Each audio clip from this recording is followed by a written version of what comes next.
Hello? Ah, shit. Here we go again. Crag02 is now following. AI Craig. Thanks for the follow.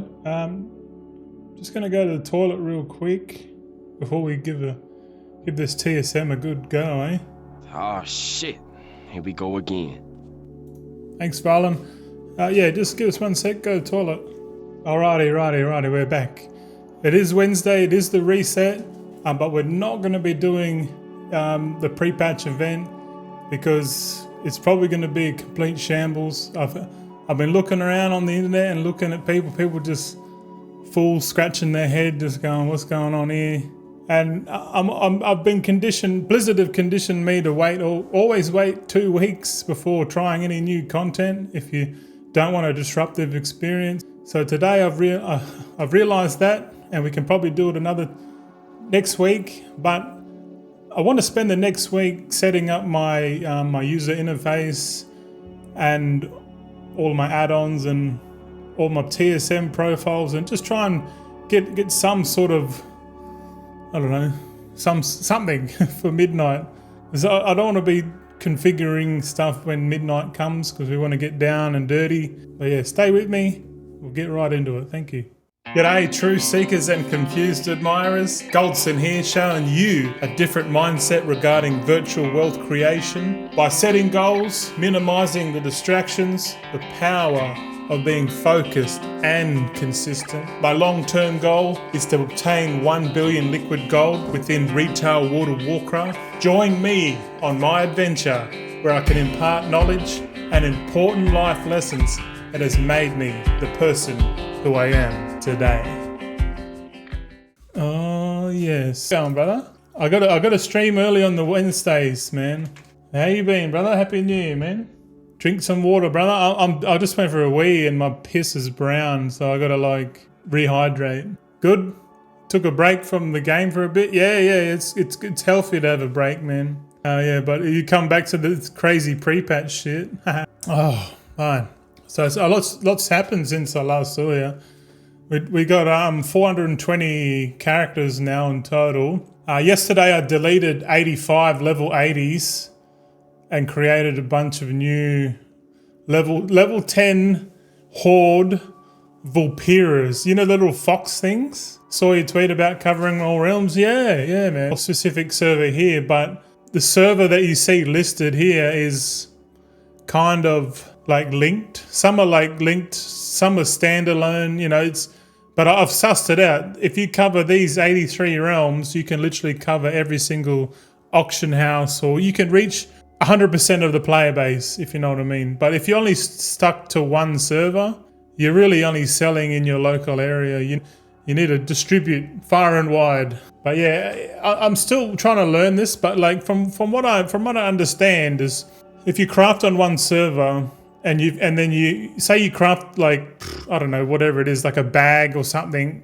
bag or profession tool, like, or whatever it is, and you want to, instead of selling it on your realm, you put it in your Warband Bank, and then you send it, or you send it to the Warband Bank, and then when you're on another character, i.e. one of these realm alts, then you can access the Warband Bank, and I'll showcase that like right now, but I'm still learning. So just so you know, like if you're a professional TSM flipper, watching me might trigger you. So just be wary of that.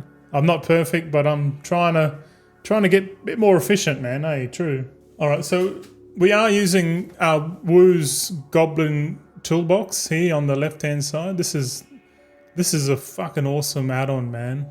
I got to do a full breakdown video guide on this whole add-on, but this is an add-on that's going to pretty much stay on my screen the whole time, eh? So I've put in here 70 out of 70 new players. Hold on.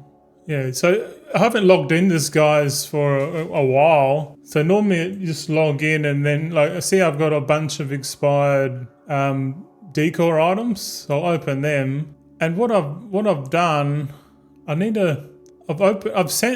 put some more stuff into the Warband Bank. And so I think you got to type in TSM.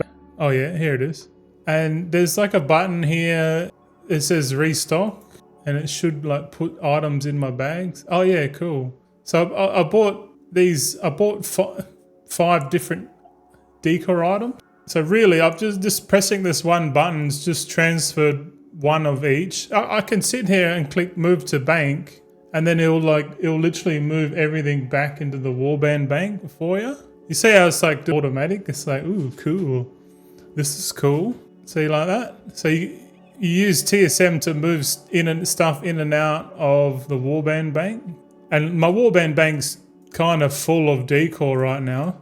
But what I've done for this to set up, there's like a warehousing function here. So if you like get out of everything and then click on TSM, and they'll bring up like the TSM menu or whatever. Disregard this gold thing, but that's kind of true. I went down and sort of back up, but I've been mucking around, been playing, been experimenting with shit, learning stuff. And if I know anything, if I'm like myself, I spend a lot of gold to learn shit, but hopefully I can learn it for the long term, and I'll get that money back. So, but when you're in the TSM, you want to click on groups. All right, and I've made like the most easiest fucking group ever, man. Like, so I've just made one group called Decor, and then I'll just put Goldson, whatever.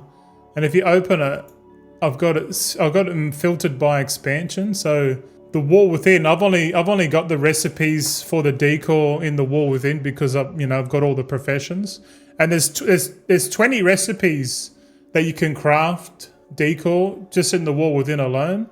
So I thought that would be like a really good start to try and learn all this kind of stuff. So I just click on the wall within, and then I broke it down into professions. And I've just realised there's actually another one in here, and it's cooking. So I guess I got to add in.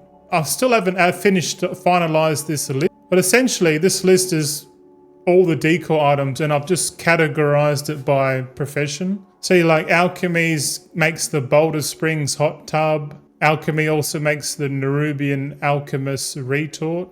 And if I click on the group, you can see here it's only got the Boulder Springs tub, the Nerubian alchemist retort. Like you could just put all of this into like one group. Just call it the wall within, or like if you want to have one group for every single decor item, you could just have one group. It's absolutely fine. But I'm just I've never really used the groups much and TSM, and I feel because I've got like OCD a bit there, Jimbo. I'm like, I want to put everything in its own little group, and the reason why is because if once you make a group, yeah, I get it. Yeah, bro, the OCD, bro. I know it's just easier just to slap it all in one group and call it a day, but I kind of like if I want to find something specific, I know, okay, wall within, oh yeah, Boulder Springs hot tub, yeah, okay. So like you see here, there's 2 tabs. You got items on the left, you got operations on the right.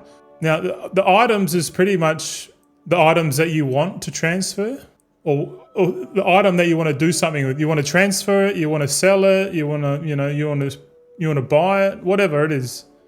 And then the operation here, there's a few operations. So the operations, to my knowledge, is like, okay, this is what you want to do with it. So when pertaining to the Boulder Springs hot tub, we'll just go with hot tub because it's a bit easier to explain. What if I want to auction off the hot tub? Okay, see how easy that is? If I want to auction my hot tub, this is what I got to tell. This is what I want it to do.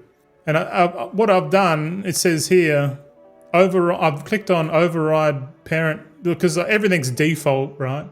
But I've made my own operation. So I've clicked override parent operation, add more operations, and I've just got an operation to sell 1 decor, 2 decors, or 3 decors.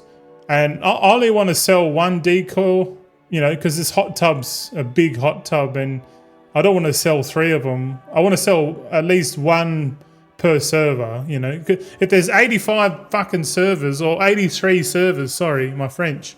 If there's 83 servers and I want to sell 3 of these per server, oh my God, that's a lot. That's a lot. That's like, fuck, 3 times 83? What's that? Oh, fuck. 83 times 3. We've got Terrence Howard over here. 249 fucking hot tubs, man. And each hot tub, bloody hell, how much is a hot tub? I don't know, man, but it's expensive. But like, we can find out exactly how much the hot tub is. Where is it? If we search it up, shopping. I've got a shopping list here for all of these items too. So we'll just do a search and we'll just see how much the hot tub is. The hot tub is... Oh, there's no hot tubs on the server. You know, that's really good because I can fucking sell one. Apparently there's no hot tubs on the server. God damn it.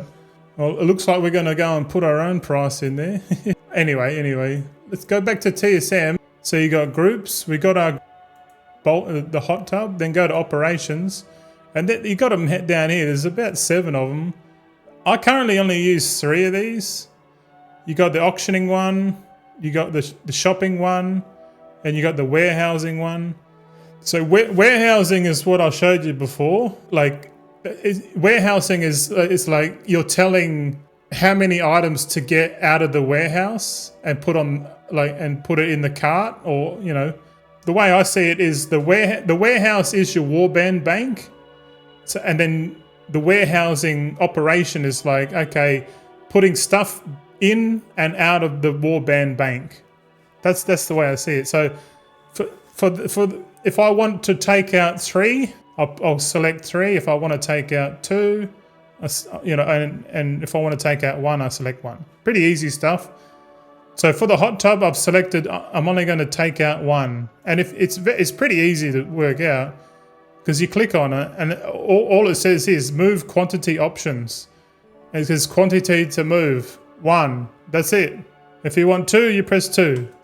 You want 22, you press 22. But I just want, and that's pretty much all you need to select. You could go down to the bottom and you can see here, apply operation to group. So you see, these are all my groups down here that have 1 only.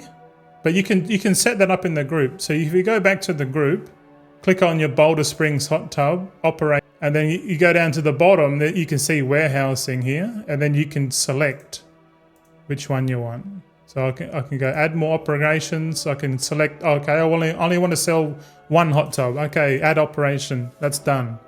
Shopping operation, I honestly don't know what I fucking did with that one. The shopping operation's a bit weird. I got the AI to make this one for me, so I don't exactly know how it works.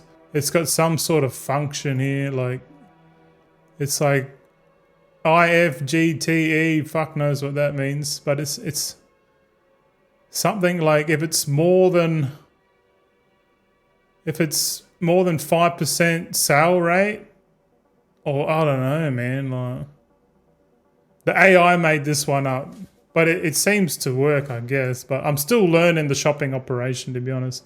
But for this video is concerned, it's all about learning how to use the warehousing operations. So. And auctioning. So if you have a look here, you know how on the warehouse I've got 1, 2, and 3. Pretty simple. Auctioning is basically the same, 1, 2, or 3.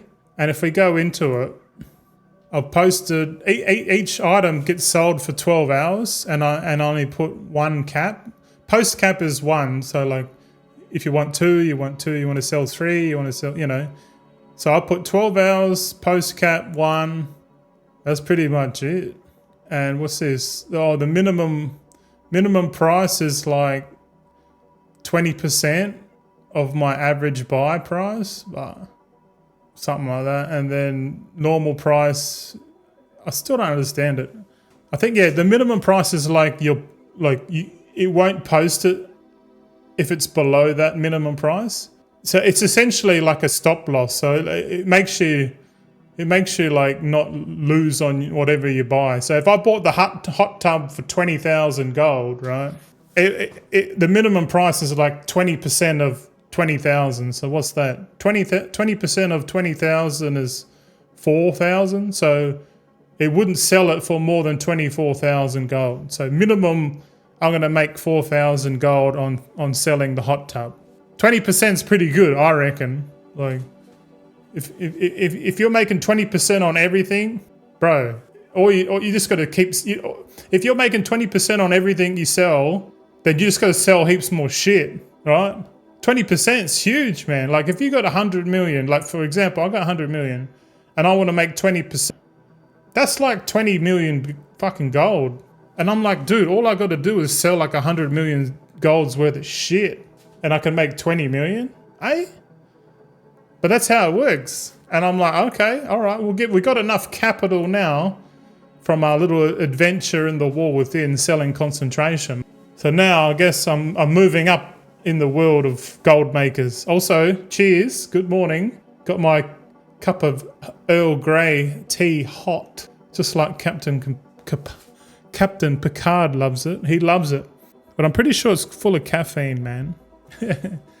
But yeah, hopefully I'm not going too fast for you boys to like freak out on TSM, because TSM for the longest time, like if you ever watched my videos back in Dragonflight, man, I was like, fuck TSM, I don't like it, it's shit. Nah, I'll use Auctionator. And I got away with selling without TSM for years, man. But now I'm like, fuck, I probably need to start looking at it. And I've been looking at it and I'm like, okay, I can see the power of it.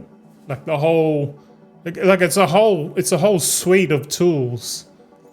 You know, whereas Auctionator, it's like you craft, you sell at market, like, and because I was selling like all my stuff on the region-wide market, so you don't need to have cross-realm flippers, because like the consumables and the reagents are all like across, like everyone gets access to that shit. But for decor and like bags and transmogs, pets, mounts, recipes, fucking PvP crafted gear, you know, profession tools and accessories, all that kind of stuff is all service specific. Now, that's all cool, but because it's service specific, and some servers have high population, some have low population. Generally, the servers that have high population have a healthy amount of competition, meaning there's heaps of people on those realms crafting and selling. But then you go to one of these dead realms, like, oh, maybe, I wouldn't say dead.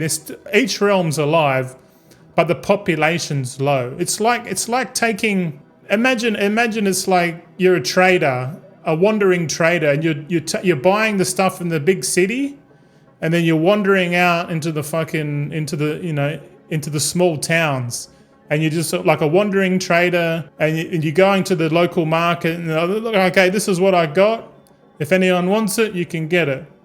You know, but if people think my prices are too expensive, then they'll take their ass to the city and go and buy it themselves, which they can do, because that's how I bought it, right? But in World of Warcraft's case, we don't have to fucking walk anywhere, you know? Convenience is what it is. It's all about convenience. And if you can do the inconvenient shit and you're trading and selling something that people want, then there's profit in there for you, I guess. Yeah. It's good to see you, Jimbo. I've been like setting up I got three 4K monitors now. Like, it's fucking hectic, bro. I gotta install my 1080. I'm not 1080. I got a 5070 Ti graphics card just sitting there. I'm gonna wait until the end of the month. So on February 1st, I'm gonna do a fresh install on the computer. Like, delete all the programs, reinstall everything. Like I do a fresh install like before every expansion at least, and we're gonna do get a fresh new like UI, World of Warcraft folders, and you know, all that kind of stuff, and just make it try and keep it simple. You know, you can see my UI now is pretty simple, and I kind of like it like that. You know, nice and simple. But okay, going back, so we've got auction. So we got a warehouse operation, and that pretty much tells you to take one out or put some back in, and then we got auctioning one. So we've got nothing in our inventory. So what we'll do is we'll click on the Warband Bank and see that my Warband Bank's just full of shit, And then all I have to do is, because I've got the warehousing thing enabled, you just click, I think restock bags or move to bags. I think they're pretty much the same shit. So we just go restock. I feel like, because we've got nothing on the auction house now, it's literally taking one of each group and then putting it in my bag. So you can see here, for these goblin string lights, I've got an operation that withdraws 3 of these instead of 1. I've got the forged ground market bins, I've got 2, and this Nerubian's Alchemist Retort, because these are a little bit cheaper items, a little bit more faster selling. I feel like if you've got an item that sells fast, it's probably better to have more than just one. If you've got an item that sells slow and is a bit more expensive, I think just having one is okay. So now that I've put those items into my bank, then I go onto the auction house and we click TSM and we go to the auctioning tab here, and there's all our groups here. And all we have to do, they're all highlighted. You can turn them off and on. So I've just got the decor group selected. So that's pretty much everything in our bag. And just imagine the bag is like chockers full of shit. Like maybe we have like 3 times more stuff. And then we just click run post scan, and that should put like it should list your auctions. And it's saying undercutting. So I'll just click post and I'll just post all the way. There's one there that says cheapest auction below minimum price. This one is the well-lit intercontinental couch. Oh, there's the hot tub. The hot tub isn't on here. Did you notice the hot tub went into my bags, but it never got posted? So let's go back. Let's get out of this. We need to investigate. We go back into TSM. We'll go back to groups. Open up the hot tub. The hot tub selected. Maybe there's not an auctioning operation. Yeah. See, there's not an option. We haven't told TSM what to do with this item. So, because it just sits in our bag. So we add more operation. We select one decor because we're only selling one of these. So click that. Add operation, and that's it. You can deselect this one. Go back into your TSM, press run post scan, boom, there you go. The Boulder Springs hot tub has come up. And I've got some notes here that show that my average buy price for this is 7,000 gold. So I bought this Boulder Springs hot tub for 7,000, and TSM's listing it for 12.5. So that's like 5,500 gold, which is pretty wild. But this one here, the well-lit intercontinental couch, it won't post it because the cheapest is below the minimum price. So let's just go and let's browse. Let's have a look, because if auctioning and browsing is the same, so if you click browse and then hit a run and shopping scan, it will literally scan all of the items in your group, and we might see the well-lit intercontinental couch here. We can see it. It's on special. It's selling at pretty much a little bit above the regional sale average. See, if 100, see that it says 99%. I'm pretty sure that means if it's 100%, it's like, yeah, it's, I don't know. It's like look at all these ones. These are the ones I posted. It's saying that I'm posting at 138%, 140%. So that's like 40%. This one's like double price here. Who the fuck knows? It's interesting how it like posts stuff for you. But the reason why it's not posting is because someone else is selling this for cheap. So 8,000, if we hover over it, the regional sale average is 7,600. We can further investigate this. I hope so, man. Yeah, that's right. So we'll click on that. And this is like an exchange. It's saying here that the medium sale price is 12,050.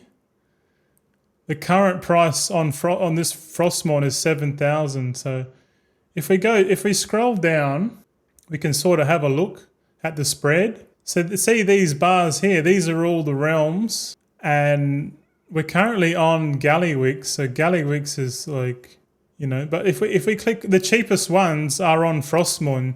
But you can see here, see these full pop servers, like the cheap ones are on here. See this Gallywix, this is where we're at. This is the server that we're at now for new players. It's 8,000 gold, but like if we go all the way down to where we're pretty much going to be selling all this shit. Look at the prices. Look at these prices. 30,000. These people are trying to sell it for heaps of money. 18,000. So technically we could probably purchase it, right? So we'll go back. I reckon 8,000 is pretty good. If we can sell it for like, the Undermine Exchange is saying the median is 12,000. If we buy it for 8, we're making 4,000 gold. All right, let's go back. So we'll just click on this Continental Couch and we'll buy it out. So we'll buy one. There's another one. Okay, now there's none more. And then we'll open it into our bags. So now we've got 3 of them. What I'll do, I'll go back to auctioning, run a post scan, click the button, and now it bought it for 8,000. Now it's trying to relist it at 17. Okay, so we'll relist it. There we go. Now okay, so this realm's done, but we've got 2 spare couches, so we just have to open up the Warband Bank again, and then just click this move to Warband Bank, and this will move any surplus items. There we go. And then all we have to do is log out, and that's this one account done. And the way that I've set it up is that I start at the bottom on my list. So I've got on this account I've got 70 realms. This was my first iteration of selling decor. I only had 70 characters.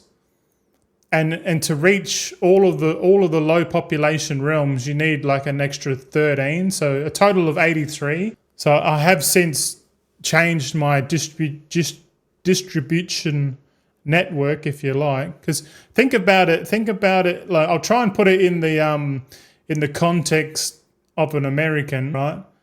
So you got like Costco, or you got Best Buy, whatever.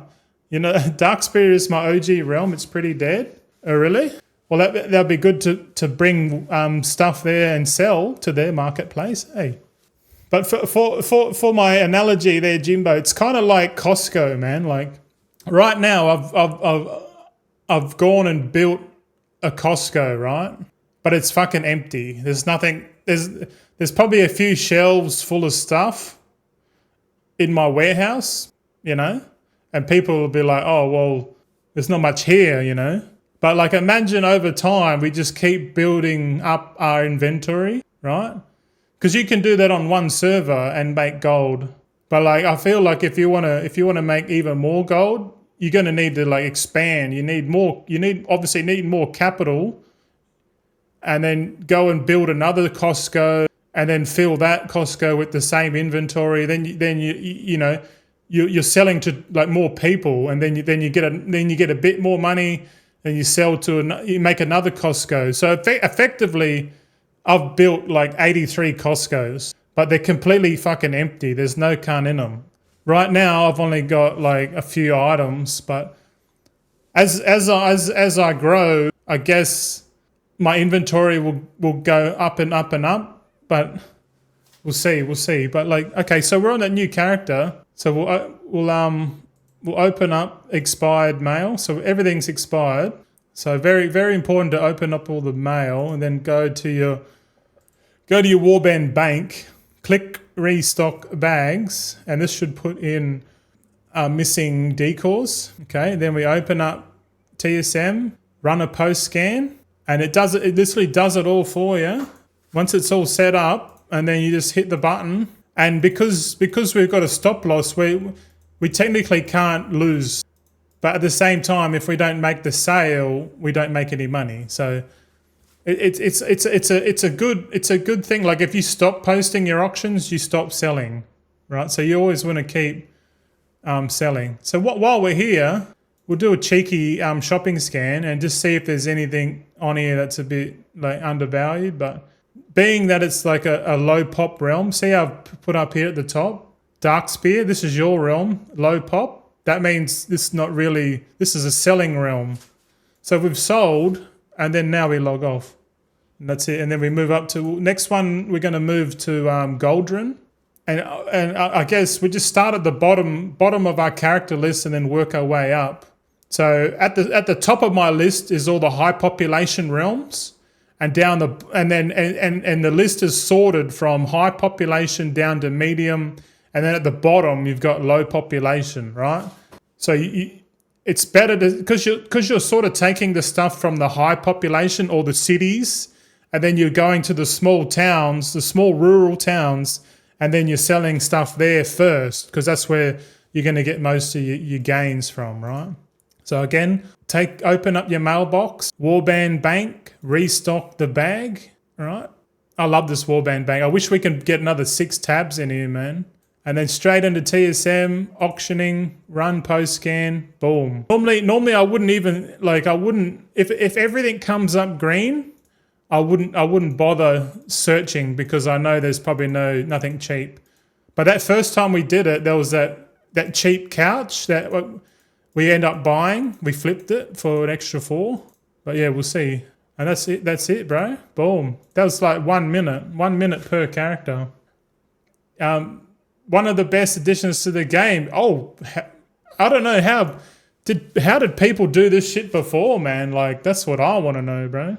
Like, I think people were doing it before with the guild banks. And I need to test if you can still... I want to test if you can still use the warehousing feature when you have a guild bank open. Because if it's the same, if it works, you know, whether it's inside your bank, your guild's bank, or the war bank, if the TSM warehousing operation just pulls out of whatever it is you're looking at, then we can use the guild bank to distribute.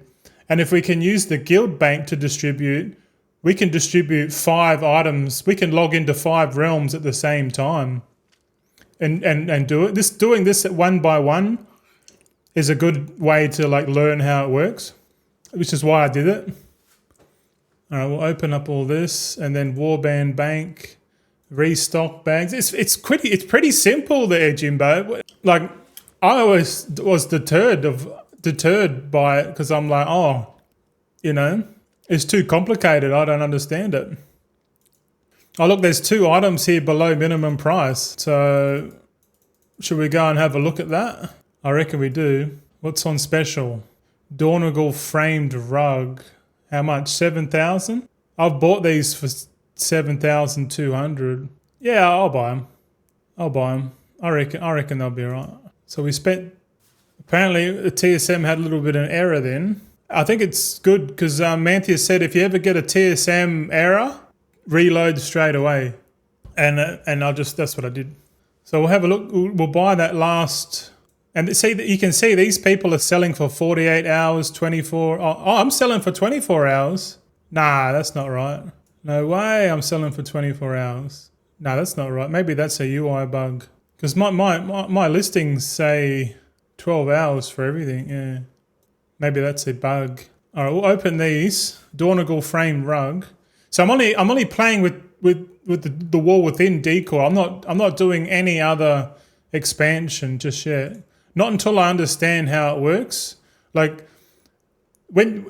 I'm from a mining background, like I worked in the mining industry, I know how the mining industry works a lot. And what they do before they commit to a brand new mine, they set up what they call a pilot plant. And a pilot plant's like a small, you know, they just want to see how it's going. And then once they can prove that it's good, then they bring in the big shit. Then they bring in then they bring all the money, everything. But it's kind of like a test. And it's good to do a test the first time you try this. So if this is your first time looking at TSM and you want to see what the fuss is about with decor flipping and all that kind of shit, just start small. Like, do what I'm doing, maybe. Like I've picked the Wall Within because I know all the recipes except for the cooking ones. Apparently, there's cooking recipes, so I actually need to do a cooking a cook-off. I've got the chef's hat. I've got all the ingredients, mate. But I just got to actually get cooking, and then hopefully we can have a bit of fun with cooking because I've never touched cooking. And I hear there's a viewer on the channel, Trash. He's always telling me when cooking stream. I said, oh, I'll do it. I reckon this Saturday we'll do a full blown cooking stream, eh? Like we'll do everything. We'll do retail cooking. We'll do midnight cooking. We'll cook the shit out of it. All right, boys. Let me know if you like that shit. I tell you what. Now, what did we do? We bought that thing, didn't we? Let's go back. Let's go and sell it now. Here we go. Oh no, we're going to go back to auctioning. We were in the browsing tab. There is a sniping tab here, which I haven't really had a look yet. But if it's anything like a sniper, you know, it would be kind of like, ooh, there's a table here that's below auction house price. This table, I want to have a look at this table. I bought a bunch of tables for about 10,000 gold. All right, this guy's selling it for 12,000. Okay, righto. So if I bought a bunch for 10,000, shouldn't it post it? Interesting. But then again, my average buy price probably doesn't work. Like there's a thing called a smart average buy price, but I feel like it's not that smart, if you know what I mean. Okay, for example, say this Freywald table. If we open Journalator's like a really fucking... Journalator's probably the best add-on to use to find out what you paid for shit. See, look at this. So I've just typed in Frey, and these are all... This is in the last month, so 2 days, 20 hours ago, I started buying these.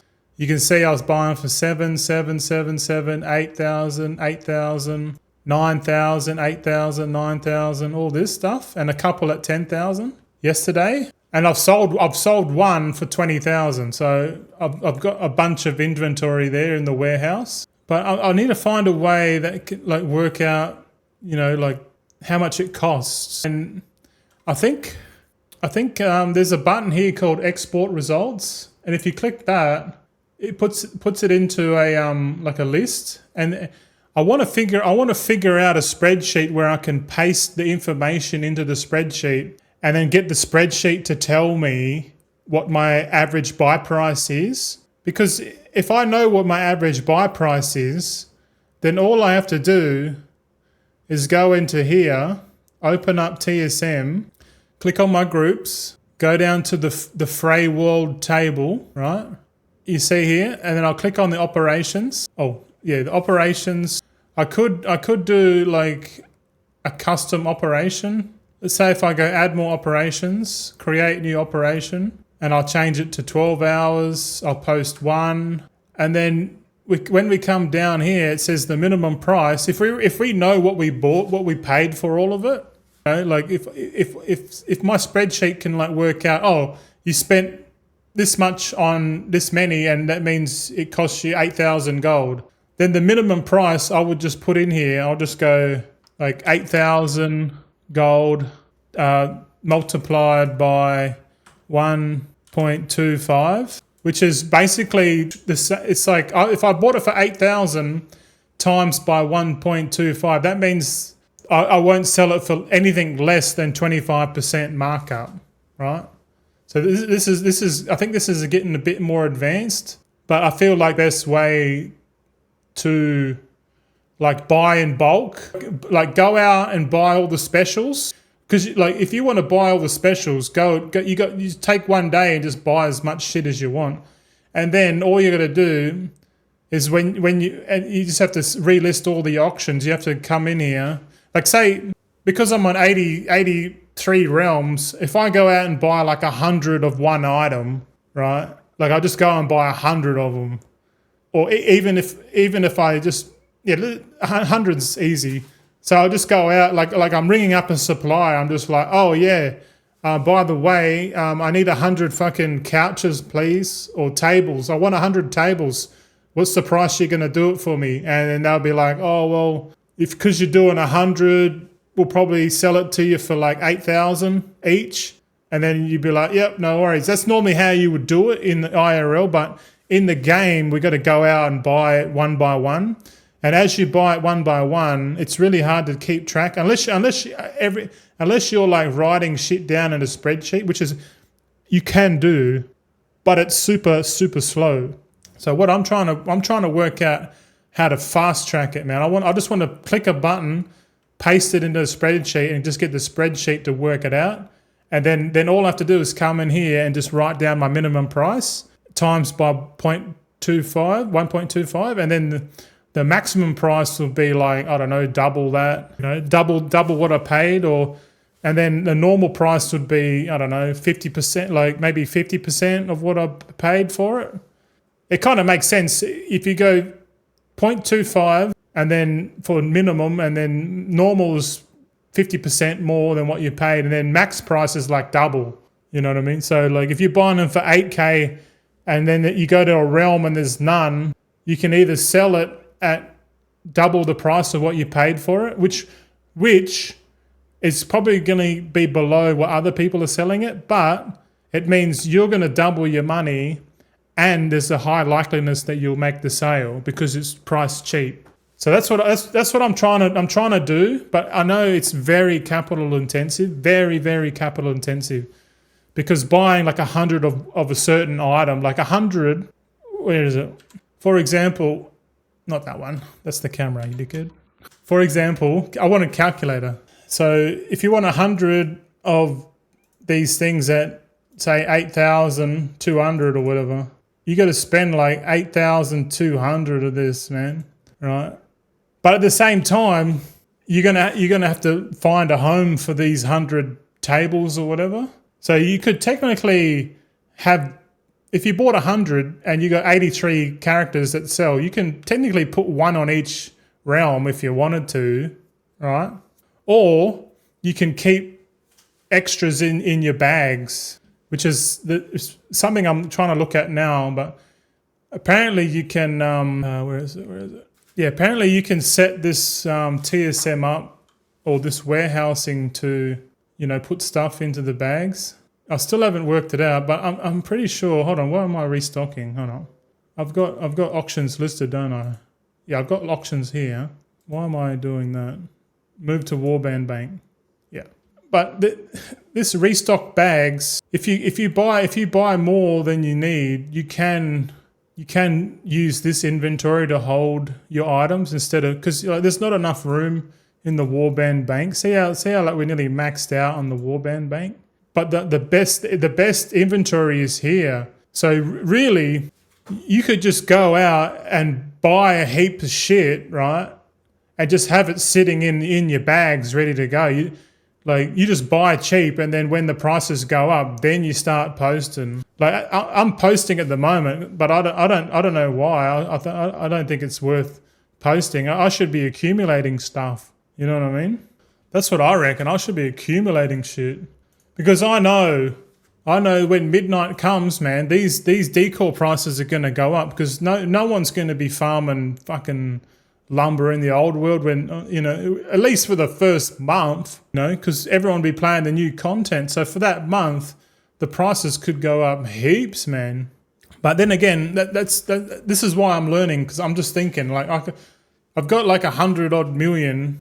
Technically, I can have a look at all of the lists of all the decor available. I think there's like 280 decor items that we can buy and sell. So I could make one big list and then figure out which items people want the most and just buy all that shit, because the market's going to tell you, like, if there's 280 items but you can only afford 30 of them, just pick the top 30 ones, because if the sales data tells you, like, oh well, everyone wants these ones, these items are selling like crazy, and they probably look good too. That's the good thing about decor, is you can have a look at what it looks like. If it looks cool, then people probably want it. If it looks shit, maybe people don't want it. But I know if it's like got like an aesthetic, like I know like the Blood Elf themed decor is going to be really hot. Anything that's animated is going to be hot, stuff that glows, animated, or like it looks like it's got like a bit of transparent glass on there or something. some sort of element that can like liven up someone's build. You know what I mean? That's what I'm thinking. I'm thinking like shit like that. But yeah, welcome in viewers. Thank you. Thanks for the lurks. Appreciate it. Oh, what was I doing? Shit, we've been in here for a minute. I got to check the mail. All right. All expired. Look at this. All expired. Okay, then we go back to the Warband Bank. A restock. You get a house set up / decorate? Nah, not yet.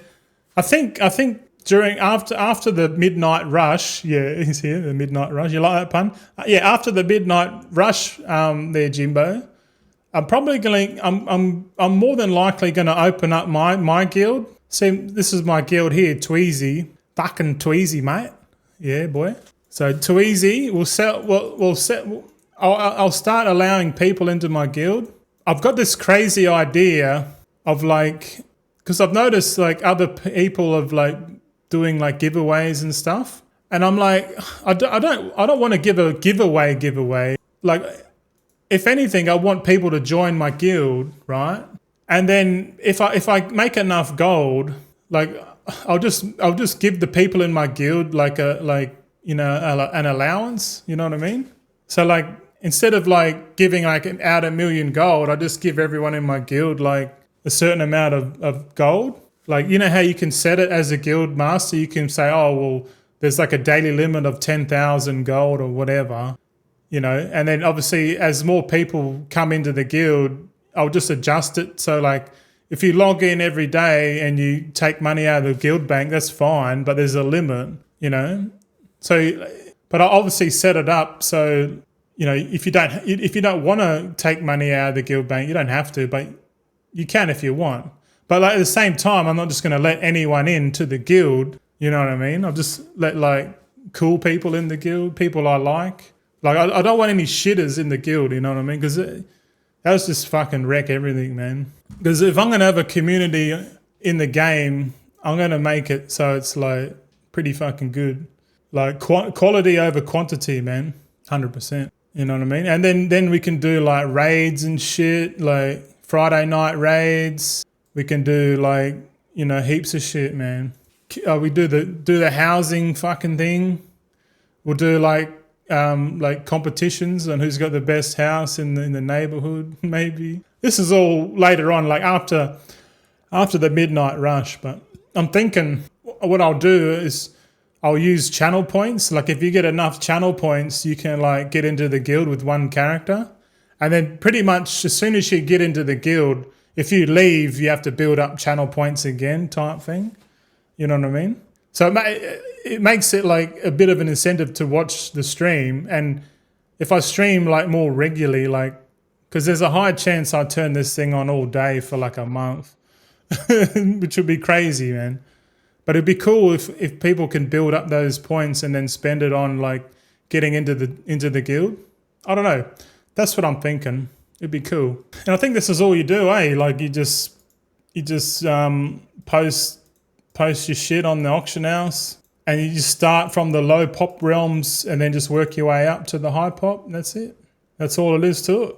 And just make sure you don't fuck up your smart average buy price. But I think the best way to fix that is to export generator. You know what I mean? It's a lot more of a macro approach. We're up for Dark Iron. So we've got a few characters, man. I'm just gonna go up the list and just see how we go. I'm just gonna go and turn the aircon and shit on. Give us a sec. Let's see how my setup is now. Like we're sitting down now. Yeah, but so far this method works. All I need to do is get more inventory and shit. And I've noticed that there's a couple of things that are just below minimum price, and I feel like it's better just to ignore them now because it's just annoying. So we'll post that, move to Warband Bank, fucking log out. It's like literally like less than a minute, bro. So if you got a few realms, 83 to be exact, it'll take you what? 80 whatever. Yeah, you can play with your Barbies in your house with your gay friends. What's going on, X? Barbies. You haven't seen that they're bringing in what do you call it? The fucking mannequins and shit. If anything, bro, it would just be my house would just be like full of expensive shit. Just like the most expensive decor in the game, just have it just sitting on the lawn and shit. You just call it and just title the plot the hoarder. The hoarder of shit. But you're up early, dude. What are you doing to me, man? What are you doing? Are you boys in amongst all this decor flipping and shit? I feel like I'm a bit late to the party, eh? But probably not a bad thing since the prices are like rock bottom for accumulating. Like accumulating shit now it seems like pretty fucking easy if you're patient enough. I kind of want to set it up so I can just go and spend like 80 million. It'd be cool. What do you say? I'm not even give a shit about my house. I won't even get one. Oh, that's all right. I'm not sleeping. I'm farming lumber till morning. Yeah, boy. Are you going hard? Are you like going hive mind hard? Let me know. I've got a hive mind set up, but I'm not gonna farm until midnight comes out. I reckon midnight farming is gonna be wild, bro. No, only 2 poor druids. Oh, two's all right. Do you just have one on follow? Also, oh no, you can. Oh yeah, you can just have it on follow. Eh? Yeah, that's right.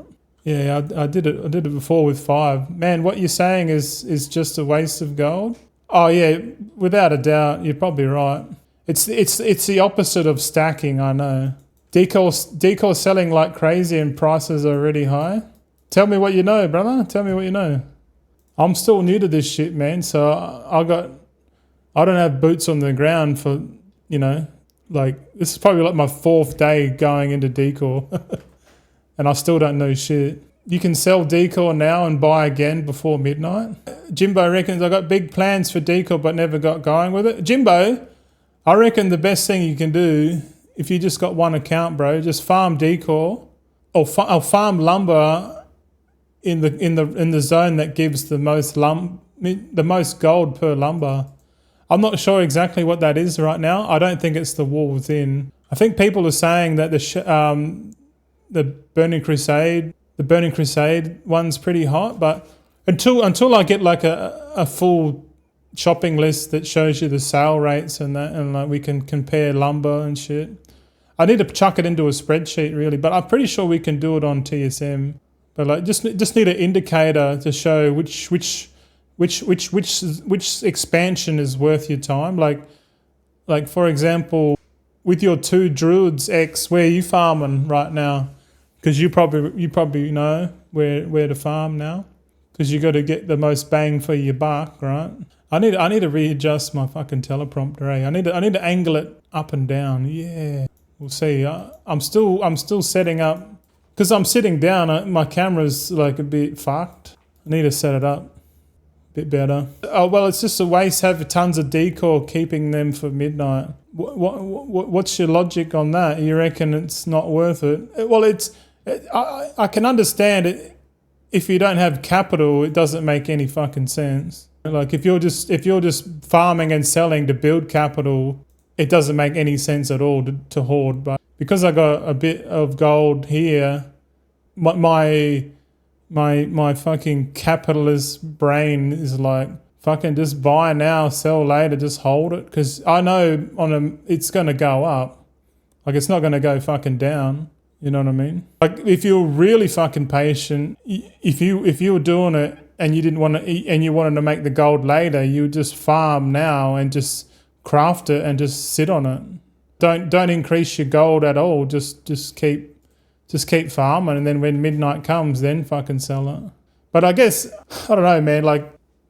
Like people probably just want to be a farmer and they can't be fucked doing the distributing and shit. Me, personally, I want to get into the distribution of items because I feel like that's the best play long term. Like I'm only dealing with a couple of items here, but fuck, man, like in the future, man, we're going to be selling heaps of shit, man. Like this is like nothing, bro. But I'm just testing the concept because like as soon as I get that spark, I'm like, oh fuck, I need more capital. And I've known about it for a while. But I just never really done it because I didn't bother doing it because the capital I had wasn't sufficient enough. And to be honest, the capital I have now probably isn't enough to go like big dick. So maybe midnight is the expansion where I learn distribution and build capital. And then the last Titan, we go huge. Because the goal is to get to 1 billion gold before the end of the last Titan. So we've got 2 full expansions to fucking get it. You know, to me right now, it just feels like accumulation mode, man. Like I'm looking at each recipe going on the Undermine fucking, was it Undermine Exchange? I'm looking at each recipe and I'm looking at the quantities and shit, and like the quantities are stable the whole way, man. For the last 2 months, the quantities have been pretty fucking stable, which is crazy, man.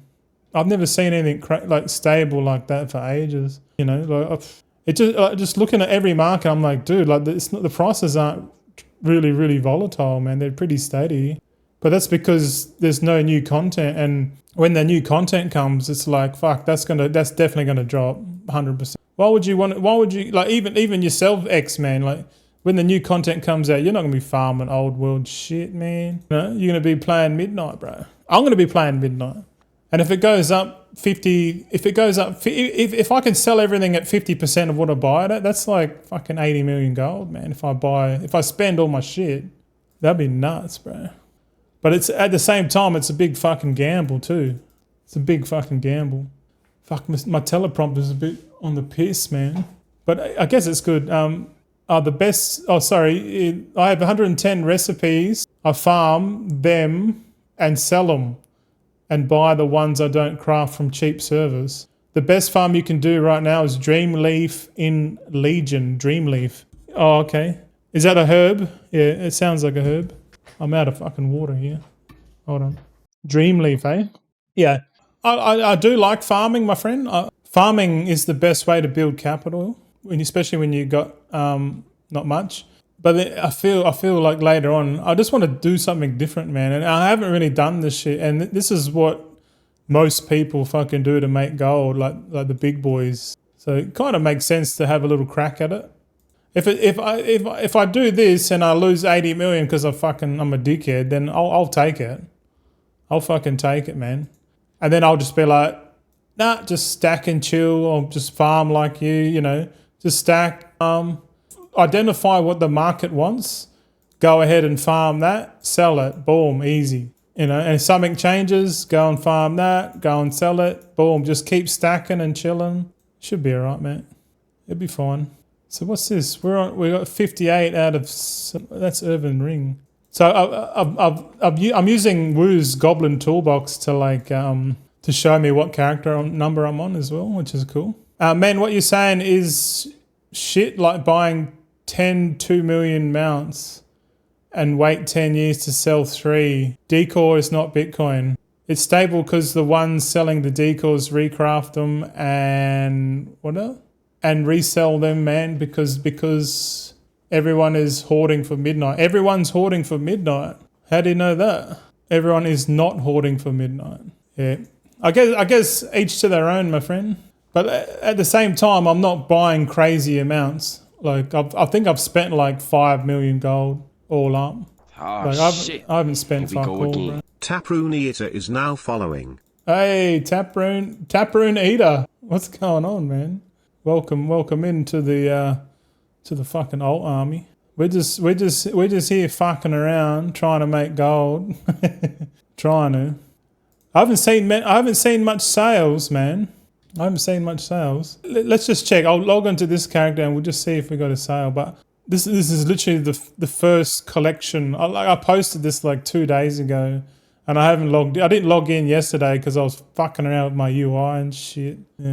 Yeah, but if you buy 20-30% of the market sale average, you can sell them and buy them again. But if you can buy 20 to 30% of market sale average, you can sell them and buy them again. You're giving away too many secrets, mate. I don't understand. Keeping them for midnight just loses you money. You're probably right, man.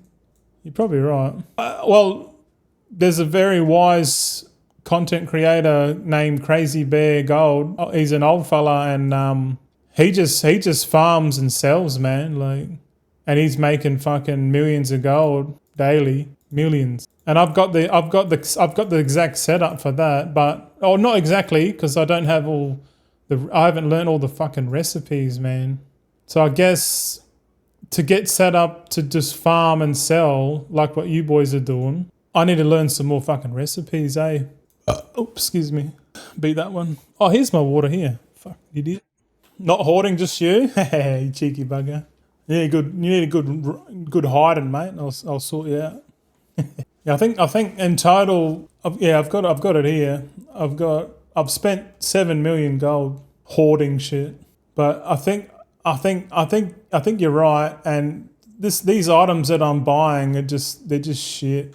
They're just fucking they're not good sellers. And yeah, I think I've said it before in the past. I've said like just find out what the market wants and just provide that, and you pretty much can't fucking lose.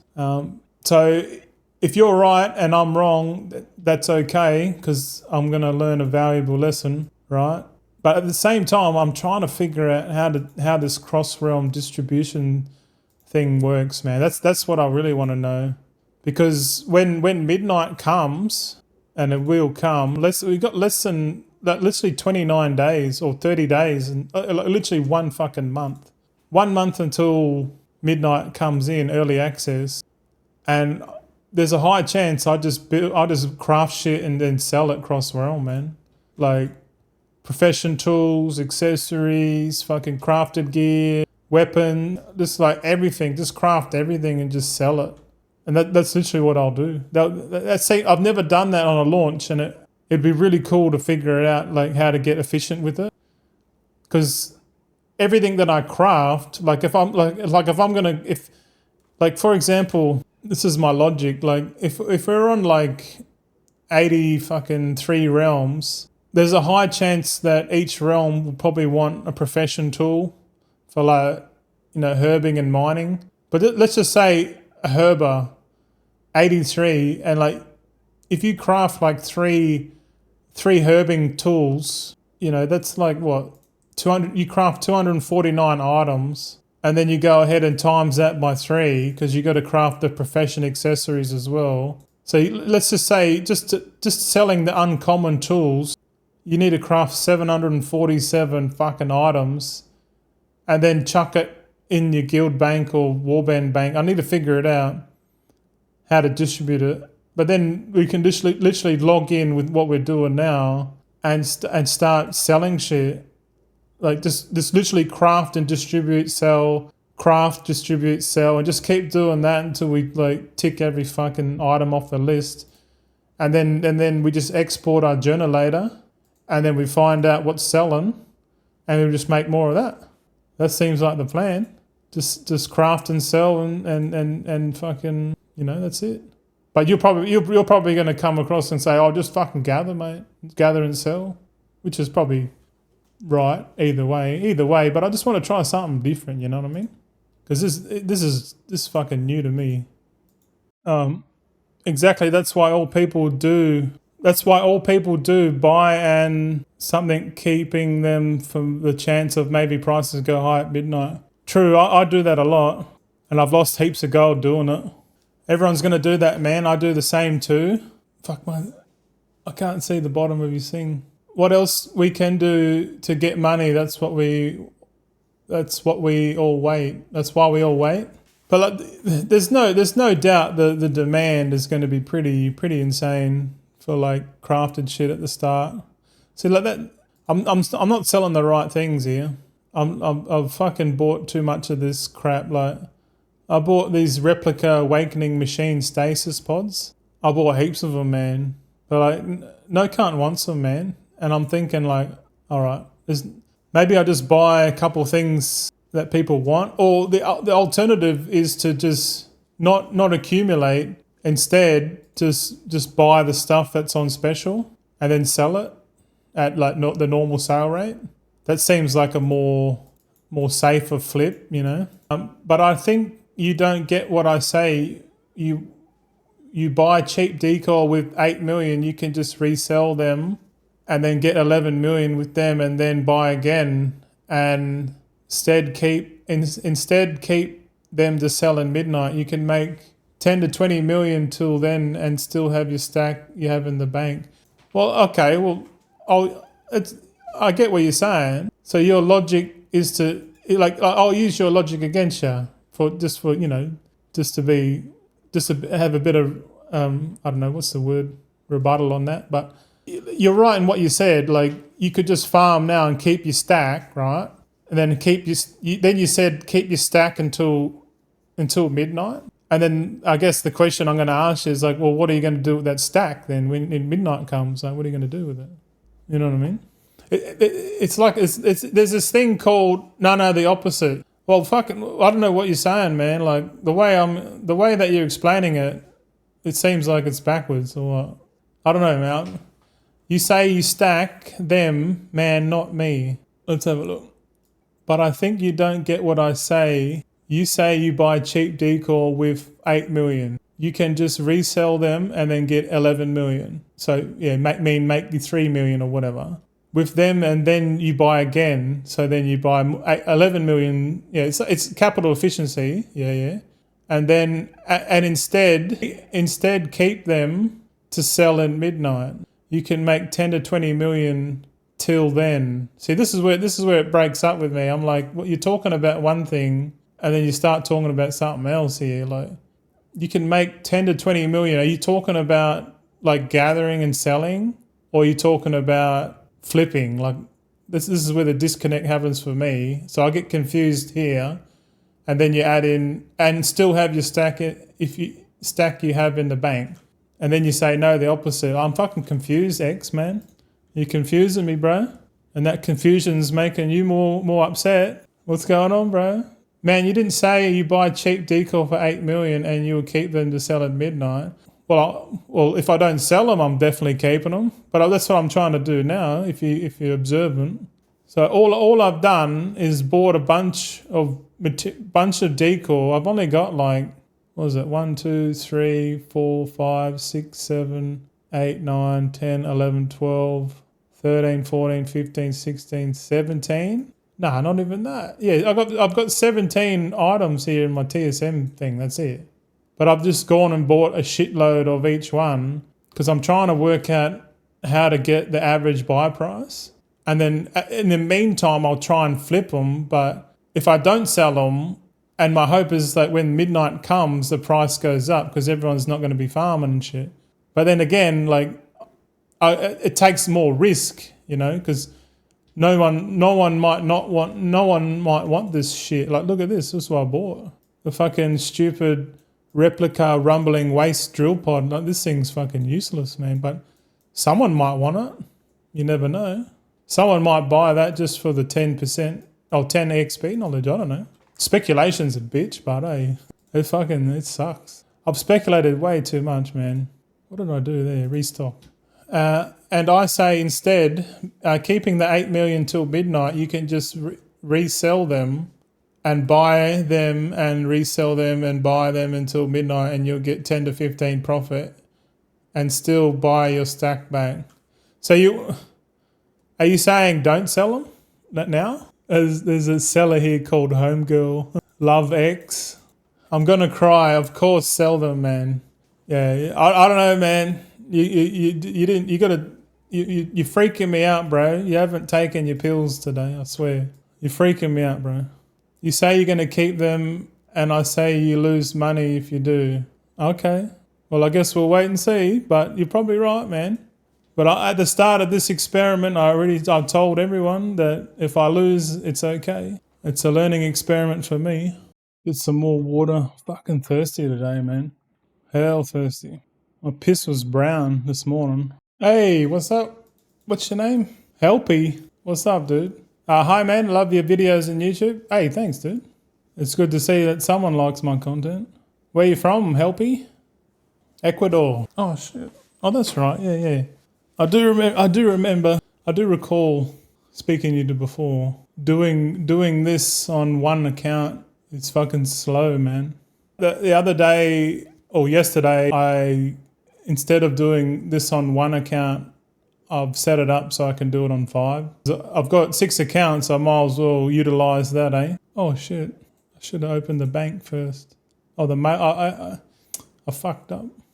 That's all right. I'm trying to think where Ecuador is. That's near like Chile and that, eh? Or like near Brazil. Somewhere. I know it's in South America.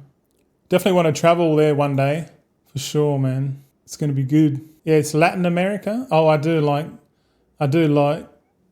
Latin America. But today it's dangerous here. Is that the propaganda talking? Is that what they say? It's also dangerous in China too. Don't go there, mate. But yeah, you'd probably go to China and you realise that we're fucking in the Western world. We're fucking backwards. Yeah, I don't believe much what they put on the TV, man. Like at all. If they say don't go somewhere, then fucking go there.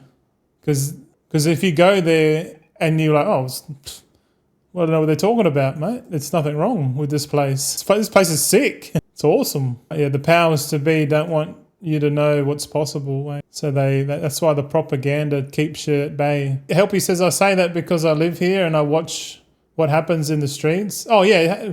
Well, shit happens all the time, but you're probably right. What'd you say? What's this? I understand not to go to Iran, but what? Why China?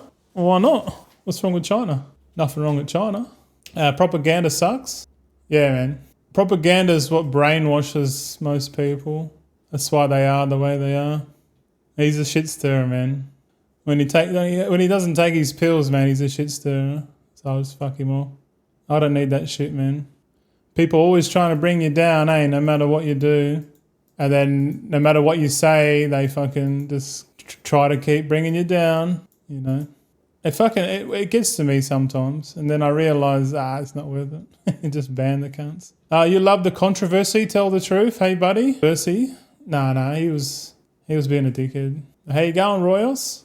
All good? Understand completely? Yeah, I've dealt with pretty much every type of person you can in this world. And I just know how to deal with each one. But at the back of my mind, I keep thinking that everyone's like on your side, or they, you know, like they don't, you know, like they just you can agree to disagree, you know. But like when it's just like every fucking word, everything he says or any reply, it's just like full. Oh, why this? Why that? Why that? What you're doing's wrong. This and that. Like it's like you can't have a conversation with that type of person. You just can't. Well, thank you yourself. I'm doing good. How's the diet going? It's going great, mate. We're on the waters. We're on the teas. I might even give up tea and coffee soon. I'm just eating meats and stuff like that. It's pretty good. It's been pretty good. I'm just currently trying to learn how this process on TSM works. Keyword learning. So just be aware. I know there's people lurking that are professionals in what they do. And I know watching someone like me, it might be a little bit triggering. So just try and calm yourself is what or try and be patient with me. That's all I'm asking. Fuck, I just had a thought then. Yeah, look, no sales. Just buying the wrong items. In fairness, I bought all these items before I knew that to go and buy it cheaper. But I just didn't have the infrastructure to go and buy like heaps of cheap items. And to be honest, I still don't. Sorry. So true, banter is good if intentions are right. Yeah, that's right. But I know when someone's having a fucking crack at me, man. It's pretty fucking obvious. It's an NPC. No rice? No rice. Yeah. We're all learning, buddy. Oh, yeah, for sure. That's the key word here, Royals. We're all learning, you know, but I understand when people know enough about a subject, they feel compelled to like tell other people or you know, resonate an echo chamber to like, you know, like if you learn something and you fucking know it by the back of your head or, you know, like by the back of your palm or whatever, then the next step is to go out and test what you know on other people. Because that's how to like iterate what you've learnt is correct. You know, everyone had to start out somewhere. That's true. Hail Buster. Yeah, man. I'm gonna go sleep now. Have a nice day. Thanks, Helpy. Thanks for stopping in from Ecuador. Cool. One day I'll be there, mate. One day we'll go and suss it out. One day. That's always the dream, isn't it? Travel, no. But the reality is travel's only for the 1%, I guess. So what I'm doing here, I guess I'm kind of distributing. I've fucked up a bit. I think I've stuffed up again. I just realized. So because I have, you have a look. Because I made this the other day or yesterday, I think I made a mistake. I had 17 teams here, but I feel like I should have made it a bit more and just only had 4 in each team. Because I realized how difficult it is to do five scans at the same time. But like doing 4 at the same time is probably better. Because normally I split this screen up. This screen that you're watching now, this is the 4K monitor. So normally I'd split this up into 4, and I'll have 4 crafters doing their thing, and then I'll be playing on the other monitor. And I just thought about it then. I was like, man, having 5 is going to be a pain, isn't it? Or maybe not. Oh no, it could be all right. It just means when I'm doing the distribution, I have 4 accounts going. So I'll have these 4 accounts here, and then the main screen will be this characters here. I'm a little bit pissed off that there's only 83 connected realms. So I was too short for a full team, but I just filled these 2 with like a random characters. But all these characters I made these horde. They're horde characters, and they're the little fucking the Vulpera foxes, because that's really good for camping, and they're all monks too. As soon as I found out you could be a monk Vulpera, I was like, yeah, I'm gonna go monk Vulpera for sure. monk Vulpera is cool, man. We're pretty slow with this, aren't we? TSM hard to master? Yeah, it is. I'm still mucking around with it. I still don't fully understand it, but I'm giving it a good crack. Did you move them to Panda Land ? For the AH? No. To be honest, I haven't even logged into them. These characters here is my first iteration of realm flipping, but I realized it was hyper inefficient, like really inefficient. But I'll still use it. This account's good for like target buying. Like if I just want to buy a certain recipe, I can just log on to this account and just go and buy it. So all these characters might be my tailors. Yeah, might make them tailors. So at least these guys can build the bags and just make bags and sell. I don't know. I've got so many turns. I could turn this account off completely and still be all right. It should be fine. Yeah. For us, way better connections, less lag. Oh, okay. If we move these characters to Panda Land for the AH, yeah, okay. Well, yeah. To be honest, I haven't experienced anything crazy, but is that just because it's just out of the city like that? Because this is their main base here.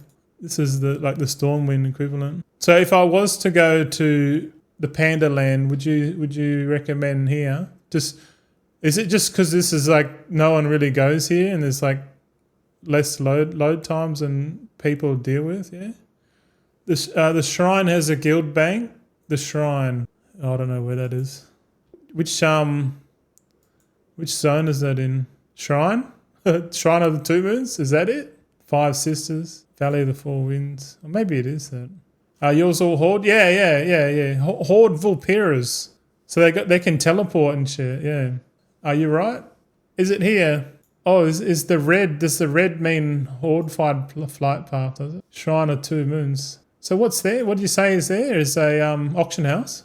Oh, the shrine has a guild bank. I'll have to go and check that out. I guess it would be all right, eh? Because as long as there's an outside area where I can camp, then I can teleport here. Because when midnight comes, these characters have to go to Silvermoon, because you know the crafting tables there. Yeah, I need to go. Oh shit! I've already posted stuff, haven't I? I got sidetracked then. Yeah. But I'm definitely enjoying Woo's add-on. It's pretty cool, man. It was the main area for Pandaria. I think I remember it from the Panda remix. I remember going somewhere around that area and to buy the bags you could buy inventory bags and then you could like use them in your bank and stuff. But I remember that was inside. This one's outside. This bank's outside, so you can mount up. Got no sales. Because I've been watching Mantius do this, and he's doing it with heaps more decor, but like heaps more. But he's scaled up. He's buying like way under market stuff down here. And I was just watching. He was streaming last night, and he was showing how he does it. And I was like, fuck. Because I started doing this and then I watched him and I'm like, oh shit, I'm doing it wrong. But I still want to distribute these across. But like, I think because these characters are different. So these characters I'm logging in now are all on one single account. Whereas my new setup is on the first 5 accounts. So it's like I'm distributing this shit now. And I've just realized like that's going to be a pain in the ass because I have to put it all back, and then transfer all this to the other, to the other realm flippers where I can do this 4 or 5 times more efficiency. But this is how I learn, man. Like I learn the most dumbest shit first. I spend heaps of gold. I do a lot of stuff ineffectively. Are you using warehousing? Yeah. I'll show you. I've just got a warehouse operation, mostly transporting 1 item. Some at 2 and then some at 3. The high selling stuff at 3. Yeah. He's about 30 items per realm. Yeah. Well, he said that if you exceed more than 50 items per realm, it starts getting hell slow because there's like a limitation. But I can see, I understand, like, if you're only going to sell 40 to 50 items, just make sure those items, because the way that he's doing it, he's staying under 50 items just for efficiency, but he's buying from a pool of like all of them, all the markets. So he's literally logging onto the high realm. He logs onto the high population realms and does like the scanning. I think he uses point blank sniper. Yep. And then if it pops up, he'll just have a look at it, and then he'll buy it. And he just goes through all the realms and just buys all the shit that people post like underpriced. And then he just takes them to the low pop realms and then just posts it. It's not rocket science, but like the hardest part is getting the infrastructure set up, to do it properly. But I guess once you've got that, once you've got it all set up and you understand how the process works, which is what I'm trying to understand, then the only difference is, I guess, is how much time you're willing to put into it, and time and capital, yeah.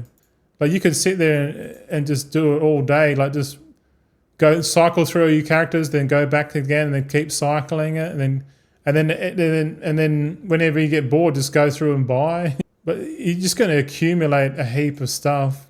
But it's okay. Like I feel like that's all right.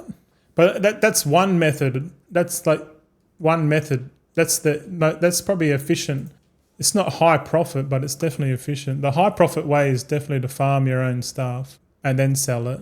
But I always said, I've always said like just craft and distribute, And when midnight comes out, Royals, there's going to be a lot of things to craft, and I just want to get my mind set up. I have a little practice with this stuff first, and then get efficient. And then when midnight comes, I'm not going to be like, oh, I'm trying to learn too much shit. Like I want to do all the fuck ups now. You know what I mean? And I'm quite prepared to lose money on it. Like I'm not going to buy any more.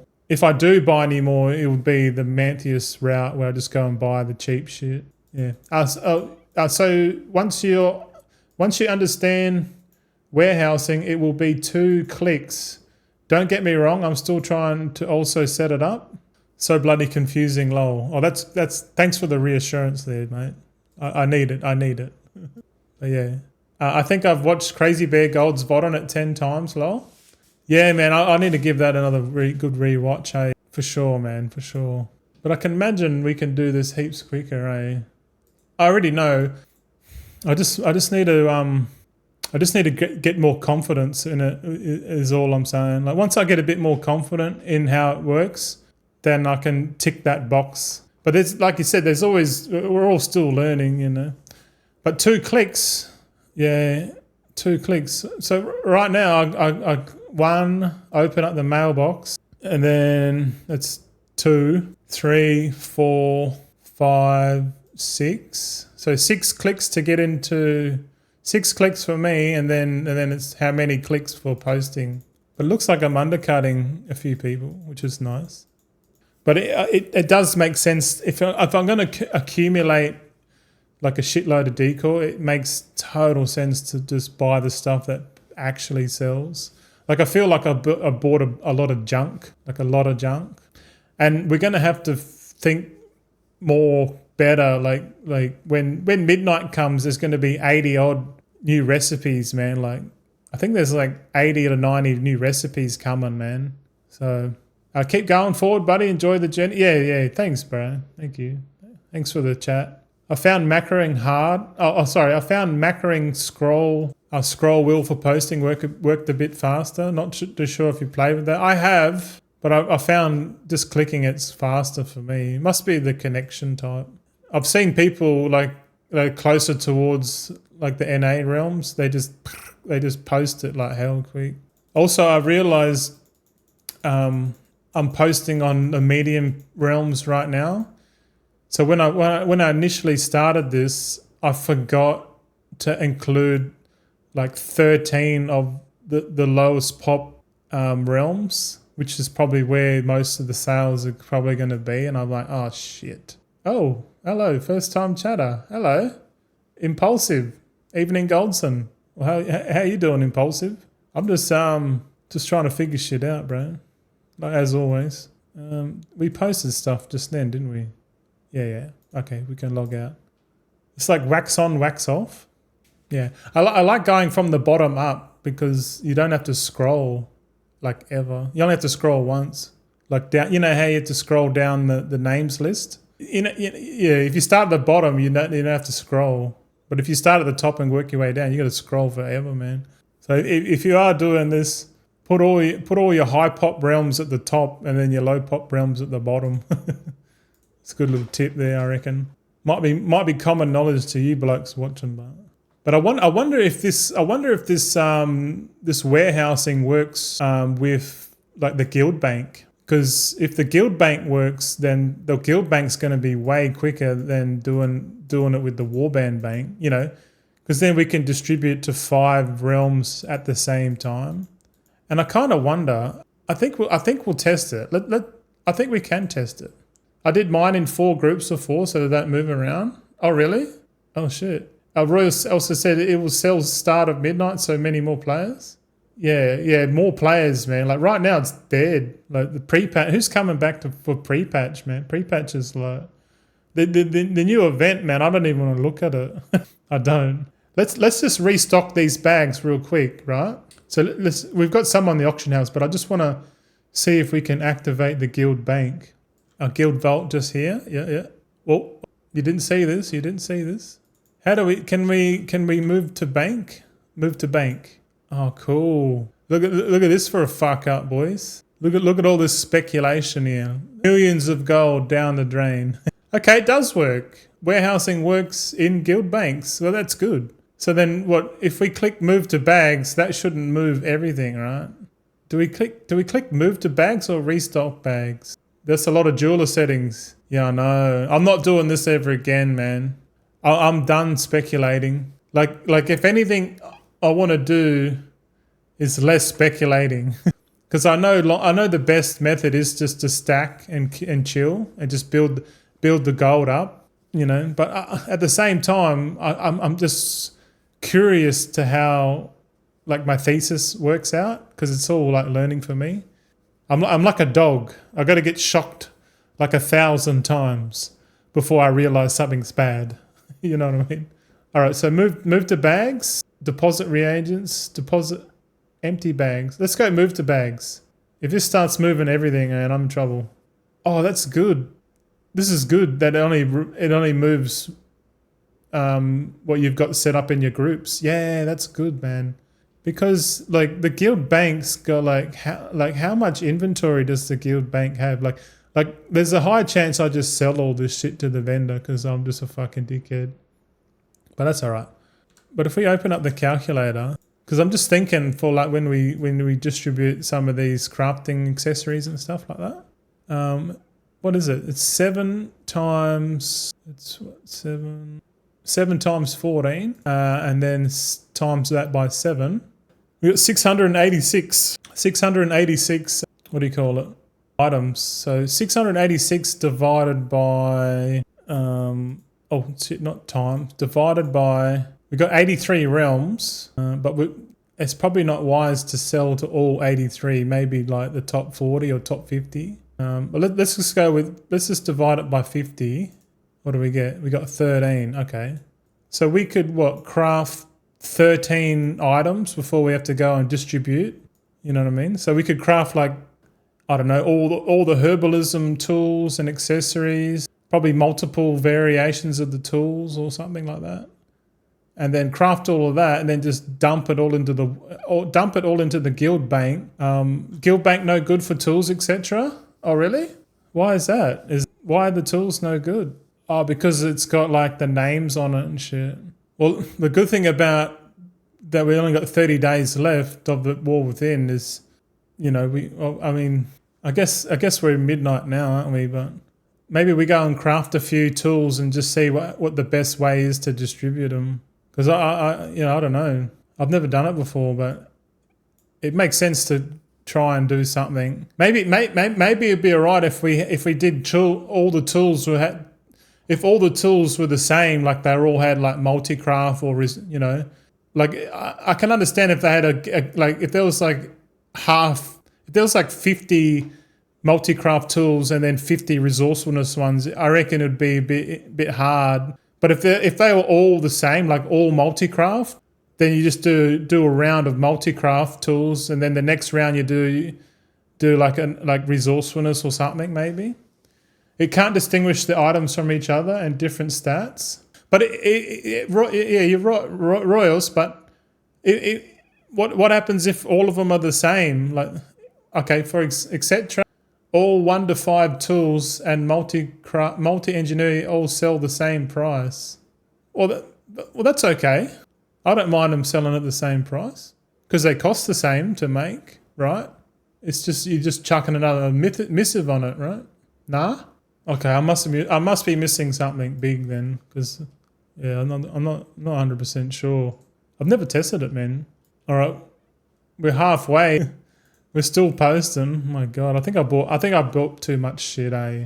Level 1 sell 100 gold. Level 5 crafting tool 4k. Or level 1 sell at 100. Level 5 craft at 4k.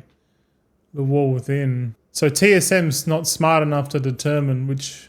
It would be cool if they made it so each item had like its own ID, like a rank 1. Like it would mean that each item would have to have like multiple IDs, which is more work for Blizzard. But I don't think they want to optimize that to appease us. I haven't got any sales on this stuff. None. It's like panning for gold for 3 days and not finding anything. But the good thing about this now is I've got a basis on. I've got a good basis on how I think I'm going to attack Midnight. Yeah. The guild bank can't read it. Is the guild bank's probably good for like accessories and stuff, eh? But if that's easy, then a lot of people would just do the accessories, wouldn't they? Because there's only one type of it.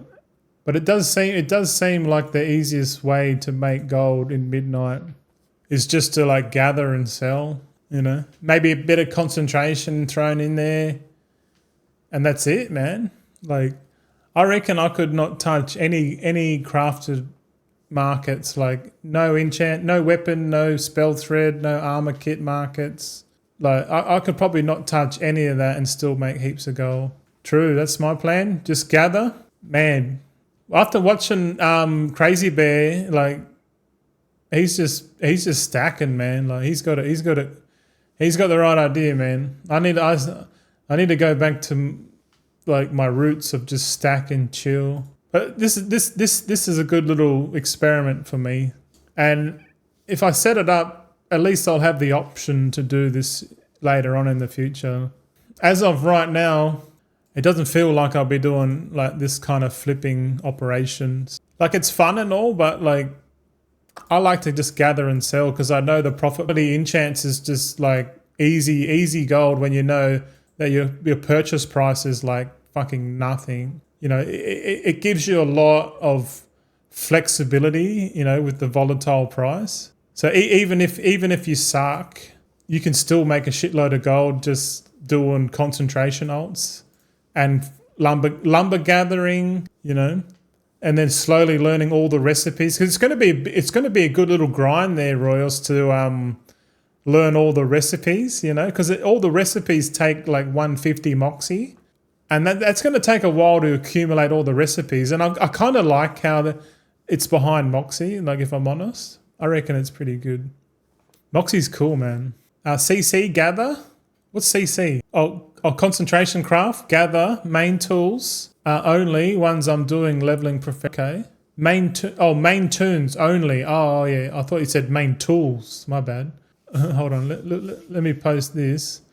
Main tunes only, ones I'm doing leveling professions. Yeah, well, I don't think you need to put any points into the concentration crafters at all. Like literally, they're just going to be sitting there the whole time. No, like as far as I saw so far, concentration alts don't need any knowledge points or tools or anything, man. Like not until like it gets really bad, but the diminishing returns on concentration it doesn't seem worth it to put knowledge points in.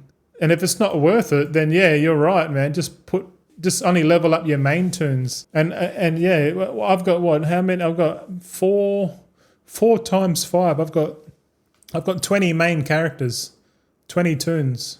But actually, I might set up the first 4 account main crafters just to be able to do like all the shuffles.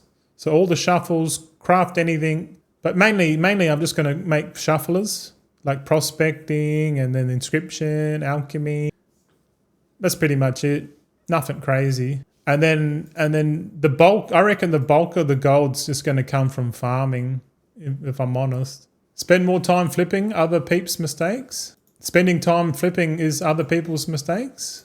Well, you said so 13 turns only. I'm doing weeklies once set up. 13 turns only. It's very specific there, Royals. Very specific. 13. Isn't there like there's 8 professions? Well, 13 means you only got 1 of each class, right? Is that right? Am I overthinking it? Boss, you think? I don't know what you're saying to me, Royals. You taught me. Yeah, the 13, the 1 of each. Yeah, the 1 of each class, yeah. Are you scaling back to 1 account? Is that what you're saying? I don't even know how many accounts you got, to be honest. But it looks like we're still distributing all of this. I might even leave all this decor on these characters. I can't be bothered shifting them across. Just let them sit here. Let all this decor sell over 3 years. Fuck it. 100 concentration crafters. Oh shit. It's gonna be pretty easy to cycle 100 crafters, man. Like, you just divide it by 4 and you just do 25 a day. Like easy gold, man. I think we just go tailoring straight up because tailoring is going to be off its head. Purely because of the spell thread, the tailoring spell thread. The only way to get high quality bolts is from concentration alts. So there's going to be a crazy price on those. But yeah, I reckon if anything, you could just set one up. I've got a video on the channel showing how to set a tailoring alt up in like 10 minutes, man. Like it's like everything 10 minutes done. That's crazy. It's crazy stuff. So like 100 alts times 10 minutes. Fuck that. What's that? 100 alts times 10 minutes. It's 1,000 minutes divided by 60. It's going to take like 16 hours, or probably like, if you spread it out over like 4 days and just set up 25 characters a day, you could take you 4 hours a day to set them up, but then they're pretty much set up if you go the tailoring route. But the other recipes, like enchanting recipes, a little bit more, because you got to go out and get the recipe, and then some of the good recipes are locked behind Moxie and Void Light Marl as well, which is cool. They're probably the ones to go for, to be honest. The ones that are harder to get into are probably the best ones to go into. Like, I know for a fact that the multi-craft enchant to tool, high quality, is going to be bangers, setting that up with enchanting alts. But it might not, it'll be short-lived. Because once everyone gets all their tools and all their shit made, like, profession tool enchants just die off. Like the stuff, like it makes sense to focus on the short-term stuff and then pivot to like the longer-term consumables, like, like the chest and weapon, boot, glove. Oh, well, it's the shoulder and helm enchants now. Interesting stuff, eh? I do learn from you, buddy. Hey, but I seem to learn a lot from you as well. A lot. I got sidetracked here. Hold on. Restock. I didn't change my turns in the wall within. My tailors, etc., just made dragonflight stuff and cloth. The wall within. It's probably not a bad idea you didn't change, bro. But if you did change, you don't lose your knowledge points, which is interesting. Yeah, I like that. I like that you don't lose it. You just lose a bit of skill, but that's not that bad, isn't it? It's not the worst. How do you like the new chat box there, Royals? That chat box is like permanent there now. It doesn't matter what page I'm on. The chat box stays as is. I feel like it's good to have it there, man, for sure. Like if I go full cam, yeah, it's a little bit smaller. If I go left, this is my sheet.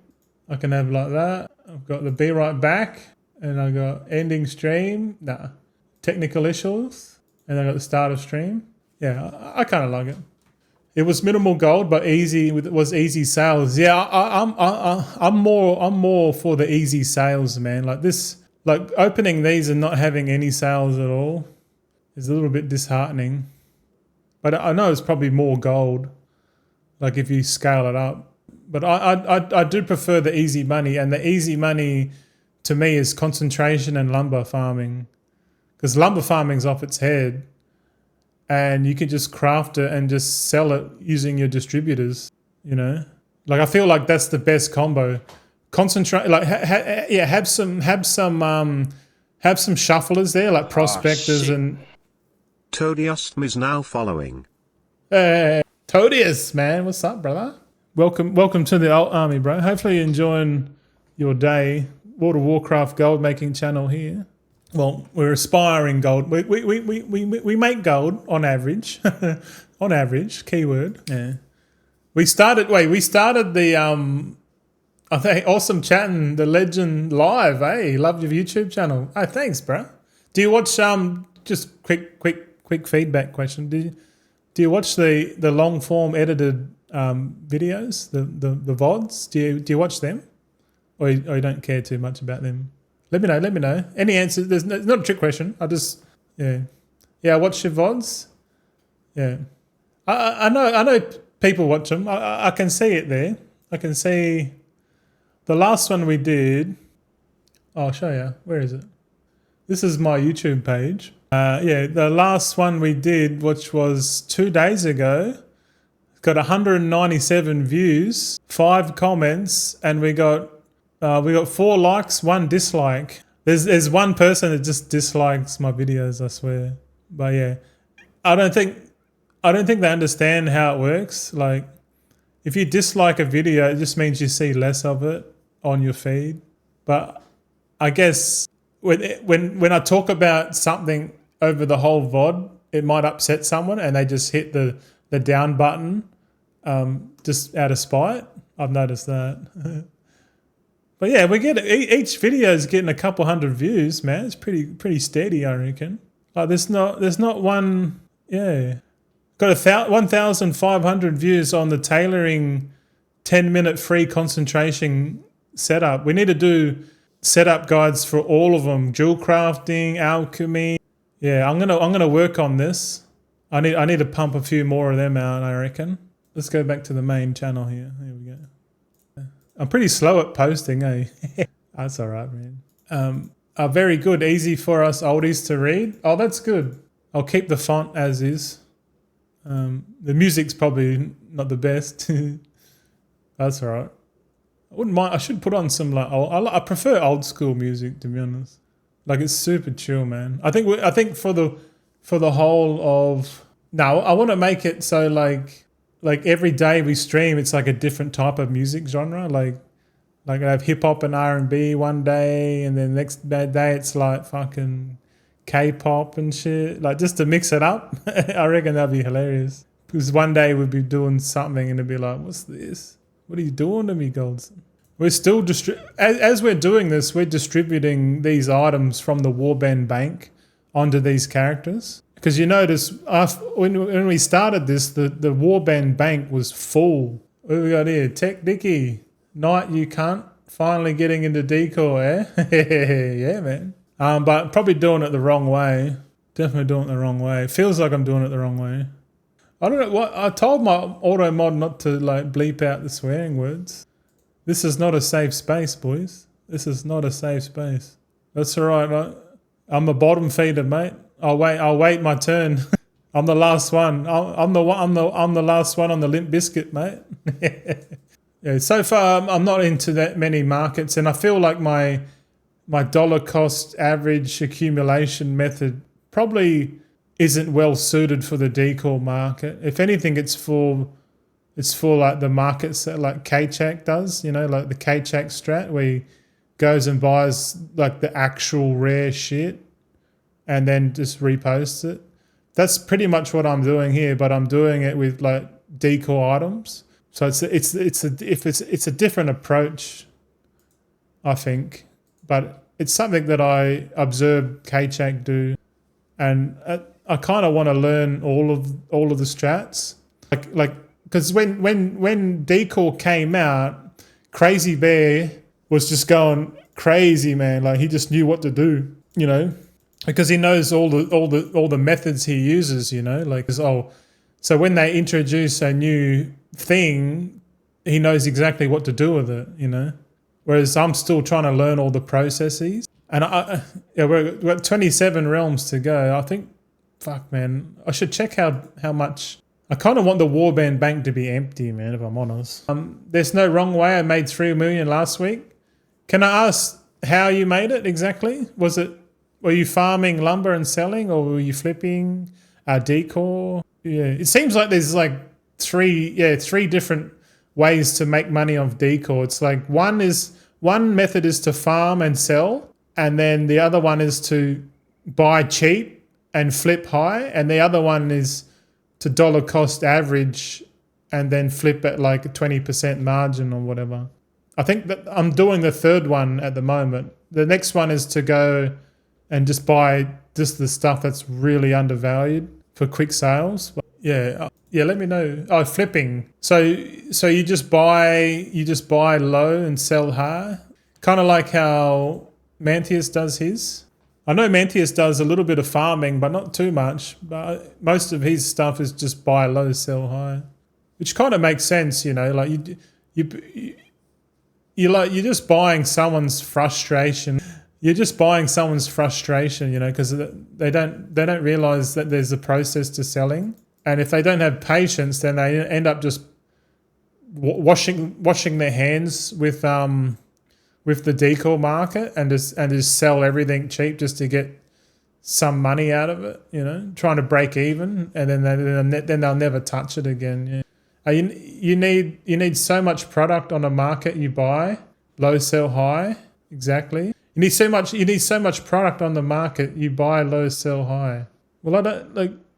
Let's clean my Warband Bank up here for a second. I started with 5 tabs. and we're down to 2.5. But you see here, like, I bought heaps of these goblins. Oh, actually, I didn't buy them. I crafted a shitload of these, man. I was farming the lumber from the Wall Within, and the goblin string lights were like the highest sale rate, and I was like, fuck it, I'll just sell them. But I got these Dornagal framed rug as well. But I think I fucked up buying these, and I bought some hot tubs.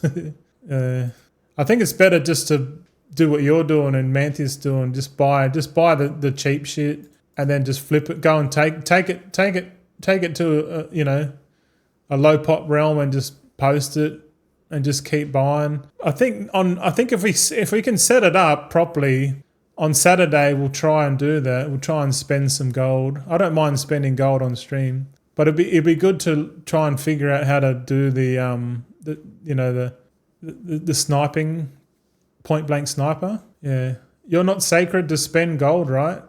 Oh, sorry, you're not scared to spend gold. No, I'm not scared. I've got enough there to play with. I know capital efficiency is definitely a thing, 100%.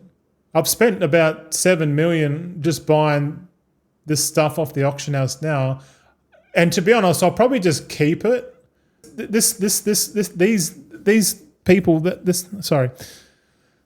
These characters that I'm cycling now could be my long-term market. The ones we just post for 48 hours and we just check it every couple of days. And then the other realms would be for the faster flips, I still haven't worked it out. There's a couple of things here that, they're not selling. They're not posting because, and I keep making the mistake. Like, I keep putting it back into my Warband Bank. It's probably better if just leave this shit in the bags, eh? I just realized I keep putting this stuff back into the bank, where it's probably better if I just leave it here. I'm a dickhead. Because next time I log in, I'll just do a cancel. I'll open the mailbox and then hit restock bags, and then at least it makes sense to keep at least one of each item in the bag, and if it doesn't sell, just leave it sit here. Because it takes up too much room in the Warband Bank, doesn't it? All right, we won't put, because we're in the higher realms. We'll just keep it on our current bags. Yeah, I'm learning the hard way, bro. Yeah, 25 to 50 items per server seems to be the sweet spot. Yeah, man. Mantia said if you've got more than 50 items, it starts getting hell slow. And I'm like, yeah, true. Fuck that. Follow Mantius, he's got it right. Well, I pretty much learnt everything off him, man. I watch him. I watch his streams all the time, man. Hey, fuck you. We got a sale, dog. 4,700 gold, boy. Goblin string lights. I'm happy with one sale, boy. We got humble beginnings here, fellas. Humble beginnings. All right, cool. Also, it depends how much you have to cancel scan. Yeah, well, I've got 5 accounts set up for realm flipping, and I can cancel scan all day, bro. No worries. Like I'll do a cycle, and then I'll literally just go back to the bottom of the list and do it all over again. Just keep cancel scanning. I'll show you my list here. I got a list here. Where the fuck is it? Oh yeah. Oh no, here. Sorry. Here's my list. So my plan is to have 5 accounts. I'll have 4 on one screen, and then I'll have one account on the main.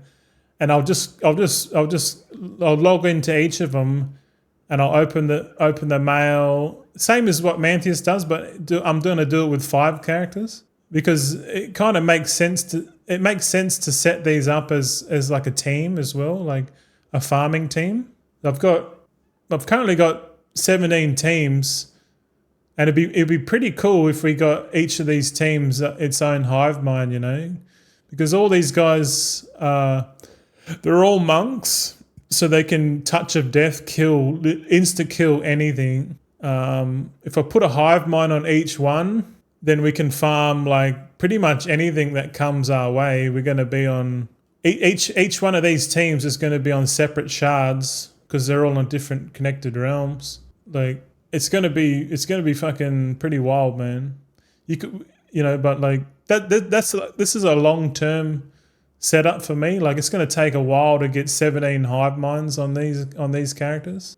But technically I need to get 18 more hive minds, and I don't mind taking my time to do it. The best way to do it is to just get the colored monocles. Get like each week just get 4 colored monocles per team. And then once you go and do that, then the second part, just go and do the puzzle each week. And then eventually, so it just means it takes 2 weeks to get a hive mind. So 18 times 2 is 36 weeks. So it's like you can be done in about, 9 months if you just take it steady. But then once it's set up, it's set up. And these guys are going to be, they're Vulpera, so we can set up their camp, for example, like in the undermine area, the zone.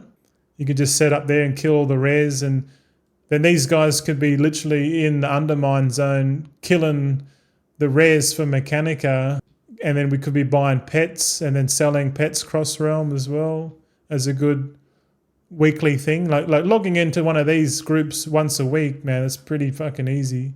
And having the hive mind mount makes it really easy to go and kill all of them instead of just a few. But yeah. That's long term, man, long term. What character we're on now? We're on Rim Rest Accord. So the next step, I'll look for your name on my servers, lol. Yeah. Oh, you'll see it. You'll see it. Like my characters have Goldson in front of it. You'll see if it's me. It's cool, man, because I get to see other people's names too. With TSM, if you use Auctionator, you can't really see other people's names. Because what's his name? Crazy Bear's like, oh, I saw your name on my server. Get off my server, he said. I was like, I'm not on your server. How come we got? Don't tell me this guy's got. Oh yeah, here we go. Mail. Oh, we got 23 characters to go. All right. I just realized my UI is not this. I need to import my new UI. Give us a sec. I've got a new UI, like a profile that I want to show you. Oh, it's 1 o'clock. We got another hour and a half. I've got so many characters, man. Like, what? I'm still in that planning stage of like, what am I gonna do in midnight? Like, I wanna suss out like a practical, routine to make gold. Like, I just want to stay on that routine. I don't want to be, distracted by other shit. You know what I'm saying? That's what I want. I'm still figuring that out. Okay, let's import this. Oh wait, here it is. Oh, I'm a dickhead. I've already imported it. I'm a deal. I realize I gotta change the UI, or I can just delete the old one, can't I? If I delete the old UI, it will force all the other characters to use the updated one, right? That's how it works. So we'll delete that layout. Sorry, where are we at? More items means less scans. More items means less scans. I'm trying to work out how exactly more items means less scans. Wouldn't it be the same amount of scans? Yeah, sorry. I'm a bit confused on that one. If you could help me understand it a bit more, that'd be appreciated. Just put a turn on rim rest yesterday. Just put a turn on rim rest yesterday. Is that a good one? Get that goblin toolbox. I've got it. I fucking love the goblin toolbox, man. It's cool. I've configured it to how I like it. I know there's more things in there to see, but yeah. What have I done? So it's saying that if these things do sell, then I'm making profit on it. But yeah, I think accumulating one of each. If I'm going to accumulate like a market, it makes sense to accumulate the market that people want. Like, you know what I mean? Like start from the, like if we had a list of all of the decor, I think you can set it up in TSM where it shows you the sale rates, and then you should be able to filter by the sale rate. And whatever's the top sale rate, just go and accumulate a shitload of that, and then just chuck it onto your alts, and don't sell it. Just accumulate it, and then when midnight comes, just then sell it. Because the sale rate's a good indicator of what people are buying for their house. Like those goblin string lights, man. Those goblin string lights are selling like crack.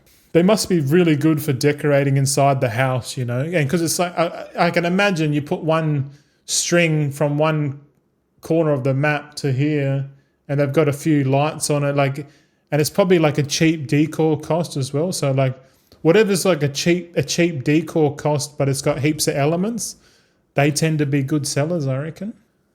But it's something I need to have a look at. I need to have a look at this.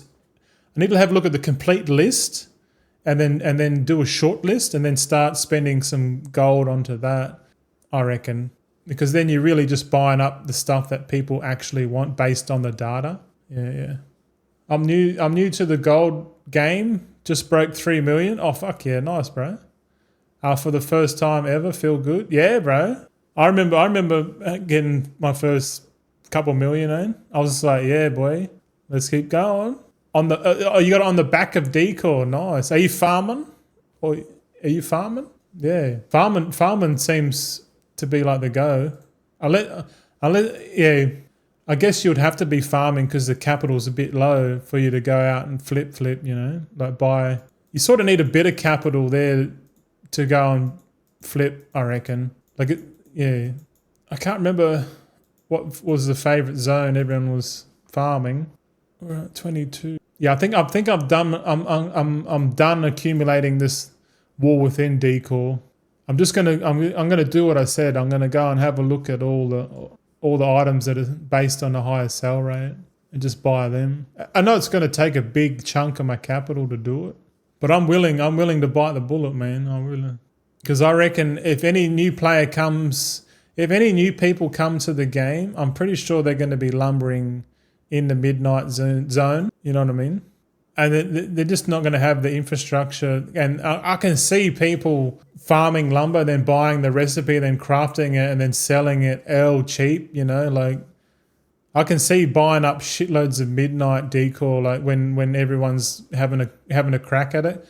Because the first couple of weeks, man, like, there's no raids, there's no Mythic Plus, you know?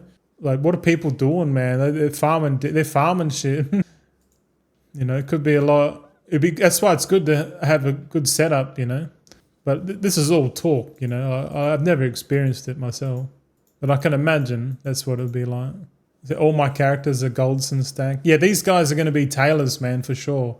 Because they're level 80, man. Like we can pick up tailoring, and we can literally craft the new bags, and sell them directly on the realm. So there'll be no need to like put bags, because I don't know about you, but distributing bags sucks dick.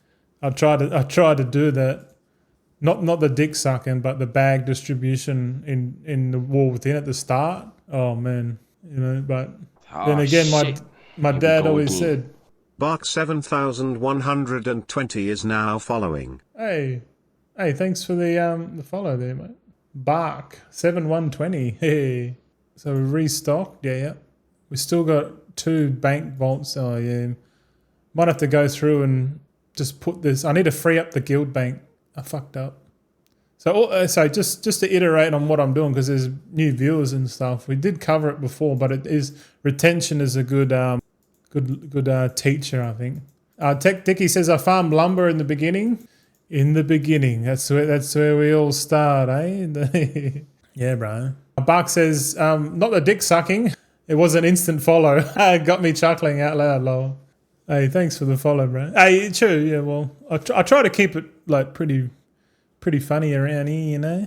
I know I'm just one person, and I do show my personality a lot. You know, there's no mask here, man. I don't put the mask on. Eh? If I say something, I fucking mean it. Right now, I'm just chilling, man. I'm just got the aircon on. I probably doesn't need to be on, so I'll turn that off. I'm gonna refill my water, my fucking water bottle. Yeah, but where you boys from anyway? New faces in the chat, man. But I reckon at launch, man, we're gonna be streaming. Eh? My goal is to get my setup, like my offline setup, like my characters, my accounts, and I gotta get it set up. Like I'm currently setting up all my screens. You can't see it, but you come from Canada. Canada, mate. Can do. Aussies and Canadians get on like a house on fire, eh? It's wild, bro. It's pretty cool. Hey, we're on Moonguard now. This is a big realm, man. Maybe we got some sales on Moonguard. Let's have a look. But I doubt it. But I'm like I said, I'm still maneuvering my monitors. My monitors aren't in the correct spot, and the camera's a bit high for me. So I actually can't read the bottom line of text. All I can see is Canada, but I know there's another piece of text below it. So if I need to read that, I have to look at the other screen, which I don't want to. Yeah, we actually have a lot in common. Yeah, man, Canadians and Aussies are fucking. I've met every single Canadian I've met, like fucking. Not many of them, but it's just like instant connection, man. I don't know what it is. Oh fuck. I fucked it up. Hold on. Let me restock. I didn't restock the bags first. I started posting like a dickhead. Hold on. Run post scan. Here we go. But I can imagine having like 40 recipes here, just selling shit. And in all honesty, man, like if we can sell decor, like if we farm our own lumber, I don't reckon like selling it's going to be the easy part. The hardest part is getting more lumber. Like if that's the case, if it keeps the same cadence, and like we literally just farm lumber in the most profitable zone for that day, and then after our lumber farming session, we just go and craft the most hottest item, and then just take that item to all the servers and just dish it out. And if they don't sell, they don't sell. But if they sell, it just means you're stacking more and more liquid gold. It's cool, bro. I'm like to me that seems like the most easiest way to stack gold, man. Like just farm lumber in the most profitable zone. Make sure you got all the recipes. Like, and to be honest, it's probably not going to be that hard to get all the recipes in over the next 2 months. I reckon you could learn all the recipes, eh? Because the good thing about crafting decor is that there's no multi-craft and tools and shit that really matter too much, you know, which is good. I like that, because then you're really just trading your time for gold, and you're just providing a service to the market, which, like any good business, man, like that's how to make a successful business, provide value to the market. And you get paid accordingly, you know. The more value you bring to the market, the more fucking gold you make. It's so simple, man. Hey, yeah. Hey, Bark says Pacific Northwest USA started gold farming at the beginning of December with 47K across my account. Fuck yeah, brother. You got to start somewhere, man. And you just eclipsed 4 million yesterday. Holy shit. Hell yeah. Decor's off its head. I'm assuming Decor. Yeah, farming lumber and selling. Yeah. Mila, what's up? Not sure if it's a bug. Bug crafting decor for all expansions seems to have resourcefulness stat when crafting. I think it does have I think it does have stats, but like it's not that you know, it's not that much of an issue, like, because the bulk of your profit is in the lumber. Lumber's like concentration, you know, like there's a massive buffer of profitability, you know what I mean? And if you're happy with just selling, but like crafting, like say you do like a massive session, like I don't know, like for example, like the goblin string lights take 12 lumber each. If you go and farm like let's get the calculator out. We need the calculator here. Let's say we go. Oh, I've got data here. Let's have a look at our data. All right. So this is my data. I've done 2 farming sessions. The last one was 3 days ago. So I've been slacking, but I'm busy. But on average, I can get 561 lumber per hour, and if we use our calculator, we're currently getting, I don't know, what's that? Hold on. 204. Oh, sorry. These markets are hidden. Hold on. Yeah, looking at this. Oh, we got fucking 3 calculators running. Hold on. So looking at this, the highest gold per hour farming the Dornigal lumber, look, is this Scamancy Goblin string lights. It costs 12 lumber to make. And according to these sale averages, we it's 396 lumber, you know, so each for every 12 lumber, it's like fucking, it's like for each item you sell, it's like 2,900 profit, you know, minimum. The sale average is even higher. That's the average profit. That's fucking crazy, man. And this item sells the most out of all these recipes in the War Within. The Goblin string lights is like crazy. So I feel like because there's like so many expansions, there's probably like one item per expansion that just sells consistently better than the others. And then once you know which items, you know, sell good, you can kind of discard all the other ones. Because when you're farming lumber, you know what I mean? Like look at this. We're getting I was getting 138,000 gold an hour just farming lumber, but that's at 200 gold average. If we change it to 390, the session, it goes up to 222,000 gold an hour, which is pretty fucking crazy if you ask me, right? 220,000 gold an hour farming lumber, or 44,000, you know, if you've got one account. But for me, this is the average I've got. And I haven't got any data on the other expansions yet. I'm not sure exactly. But like 220,000 gold an hour seems like that's all I should be fucking doing right now. Just farm lumber. So I'm not surprised why you boys are like killing it, man, because it's like the best gold making going, man. I've never seen anything like it. You know what I mean? Like, and this is just the War Within expansion. There's probably other deep lumber out there that I haven't even had a look at yet. There's probably like 500 gold, 600 gold per lumber, you know? So you could be getting upwards to like over a couple 100,000 gold an hour if you're farming efficiently, you know? It's fucking wild to me, man. But I know I should be all over it, man. But I'm not.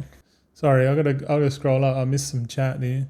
Mila says they didn't initially, but some plans use expensive materials, so it could make a difference. Oh, okay, yeah. Well, that's something that's something we have to take a closer look at. Maybe we do like a little investigation video on the top 5 decor per expansion. Might be a good one, and you know, reasons why. Because I heard that there's a Black Lotus out there that's costing a fair bit, you know. All right, Bark says decor was the first 2 million for sure. Then I started comboing decor and farming mats because I haven't built up the patience to wait for sales. Oh, okay, yep. Yeah, the patience for sales is definitely a skill in itself. Now I have enough gold to reset some mats, and I've been lucky that all my big price resets have hit. Hell yeah. Yep. That's fucking excellent. That's good. That's what you want when you reset shit, eh? You want it to go your way. When I try and reset shit, I fuck up. So I don't like resetting too much because of it. Yeah. I have transmog going on 3 servers. Oh, fuck yeah.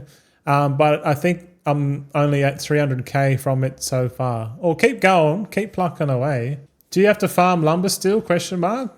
From Ladies Man. Is that to me or is that to Bark? If it was at me, I haven't farmed fucking lumber for 2 days, man. But I'm still working on my UI because my OCD is like full crazy, bro. Like my OCD is off its head.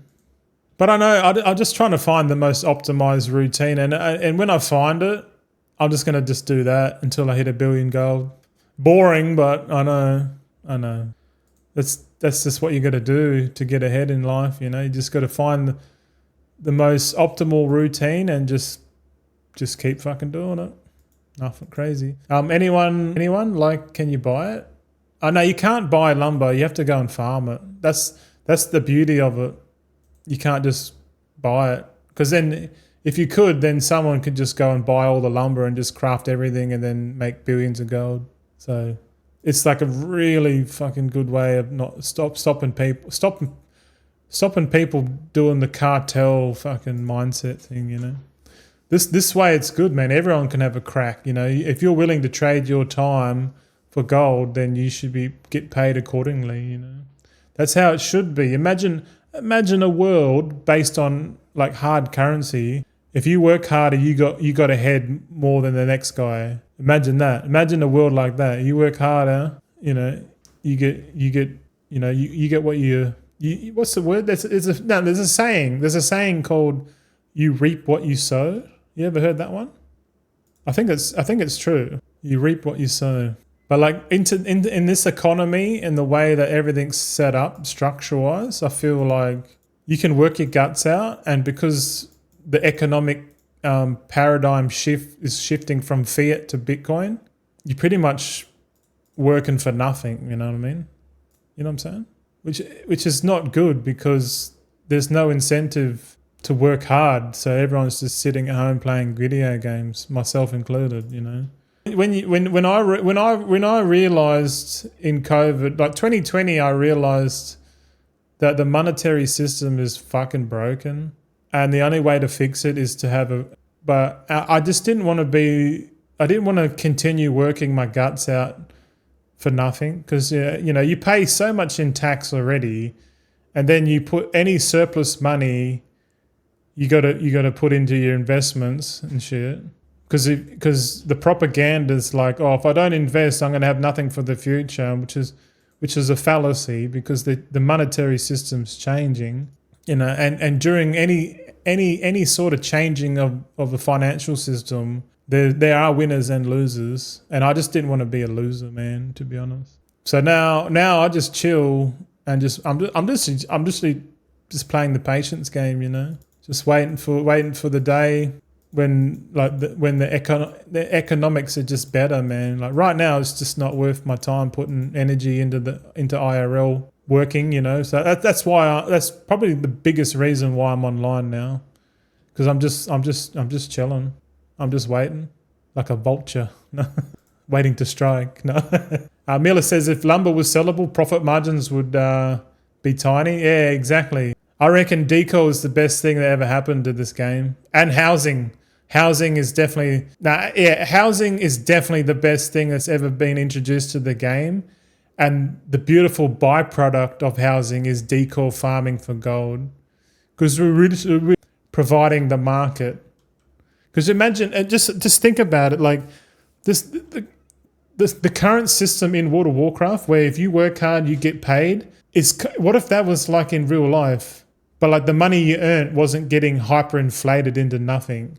And you could actually use that to buy your own house, furnish your own shit, and live like you're living in the 1950s, mate. You know, I would love to grow up between 1933 and 1971, mate. That was probably the best time, money wise, because that's when the dollar had value, man. The dollar doesn't have value now. The only thing that has value is true value is Bitcoin. That's the only thing that's true value in the world now. We live in a digital world, if you believe it or not. Everything's digital now, and Bitcoin is the only thing that's provable, scarce, not hyperinflated, you know. And the world's pushing that. Trump's pushing that agenda for sure. But like, it's not like, even if you don't like Trump, it's not who you don't like. It's identifying the trend is the most important thing of any market economics, is figuring out where's the world economy going. Like, everyone knows there's something up. Everyone's like, oh, you know, shit's getting expensive. Oh, but I don't know. Oh, my friend said put money into Vanguard ETF, and they said it's pretty much a win-win. It's like they haven't done enough thinking. I've done enough thinking, and I've come to the conclusion, just stack and chill, boys. I'm telling you, just stack and chill. I'm trying to bring my Bitcoin philosophy into the game world, and I'm straying so far away from it. It's not even funny. Because I know the best way to build wealth in and out of the game is to provide value to the market, stack in a hard currency, and just chill and literally just and just be humbled by your hard work and efforts. Right now you can work as hard as you want and you're gonna get nothing in return. Like how much of a kick in the teeth is that? That sucks. You don't want to do that. Oops, excuse me. But yeah, if anything major out of this VOD or stream is don't sleep on Bitcoin. Forget the propaganda of what you heard online about it. Oh, it's just a scam. I heard people get ripped off. That's all propaganda to make you not look into it. But once you start applying your logic and reasoning to Bitcoin, you will see what I see. And a lot of people are waking up now. And the more, if we know anything about supply and demand, the more people that wake up, the more the demand for the asset's going to be. And the more that the asset goes up, the more people are going to have a look at it, right? You know what I'm saying? Like, look, any market, like if one lumber in the game is just more profitable than all the other lumbers, then everyone's fixated on that current lumber. And the lumber that's in that's not getting any love, it's on special in my eyes, because no one's focusing their attention on it. And yeah, man, pretty much that's what I reckon. But might be a bit too much for the stream. I know a paradigm shift in mentality. It's not easy, man. It's not easy, but it will. If you do want to have a paradigm shift, the easiest way to shift your mindset is to go broke or feel some sort of hardship. That's a big motivator to change your mind. Or like, for example, if you go to the doctor and they tell you, oh, you're gonna die in a couple of years because of this problem or whatever. And that's a paradigm shift, because then you've got a choice. Okay, well, do I keep doing what I'm doing and die in 3 years, or do I stop and change it up? You know, it's as simple as that, man. Like, we're flying through these now. Not really, but yeah, it's always good to be proactive as opposed to reactive. And when it comes to like Bitcoin and the economic transition that's happening worldwide, if you're proactive, you're pretty much getting out of the legacy financial system and you're moving your capital into the new one. If you're reactive, you're basically going to lose your purchasing power in the old currency, and you're going to be rushing out trying to buy as much Bitcoin as possible. That's what a reactive person would do. You know what I mean? Because they're not looking at it, and then when everyone's like, fuck, the dollar's shit, hyperinflation, Venezuela, or whatever, something, the currency's just going to the shitter. Everyone's just lining up at the bank and shit, trying to get their money out, and they're trying to buy precious metals and gold. You pretty much don't want to be in that situation at all, because it's not good at all. But if you study Bitcoin enough, you realize that if you've accumulated like enough, or if you've converted all of your old currency into the new one, like the amount of stress you have, it's just like you're not stressing at all, man. You're not even phased. You're just like, I'm just lucky I got in before everyone else did, man. Or at least before the nation states and the businesses and the Black Rocks and all this crazy shit. It's crazy. But it's important. Me talking like this right now is planting a seed for you 17 viewers, because in the future, when that hardship does come for the world, you hopefully you remember this conversation. But that's enough about that. It's too dark. It's too dark.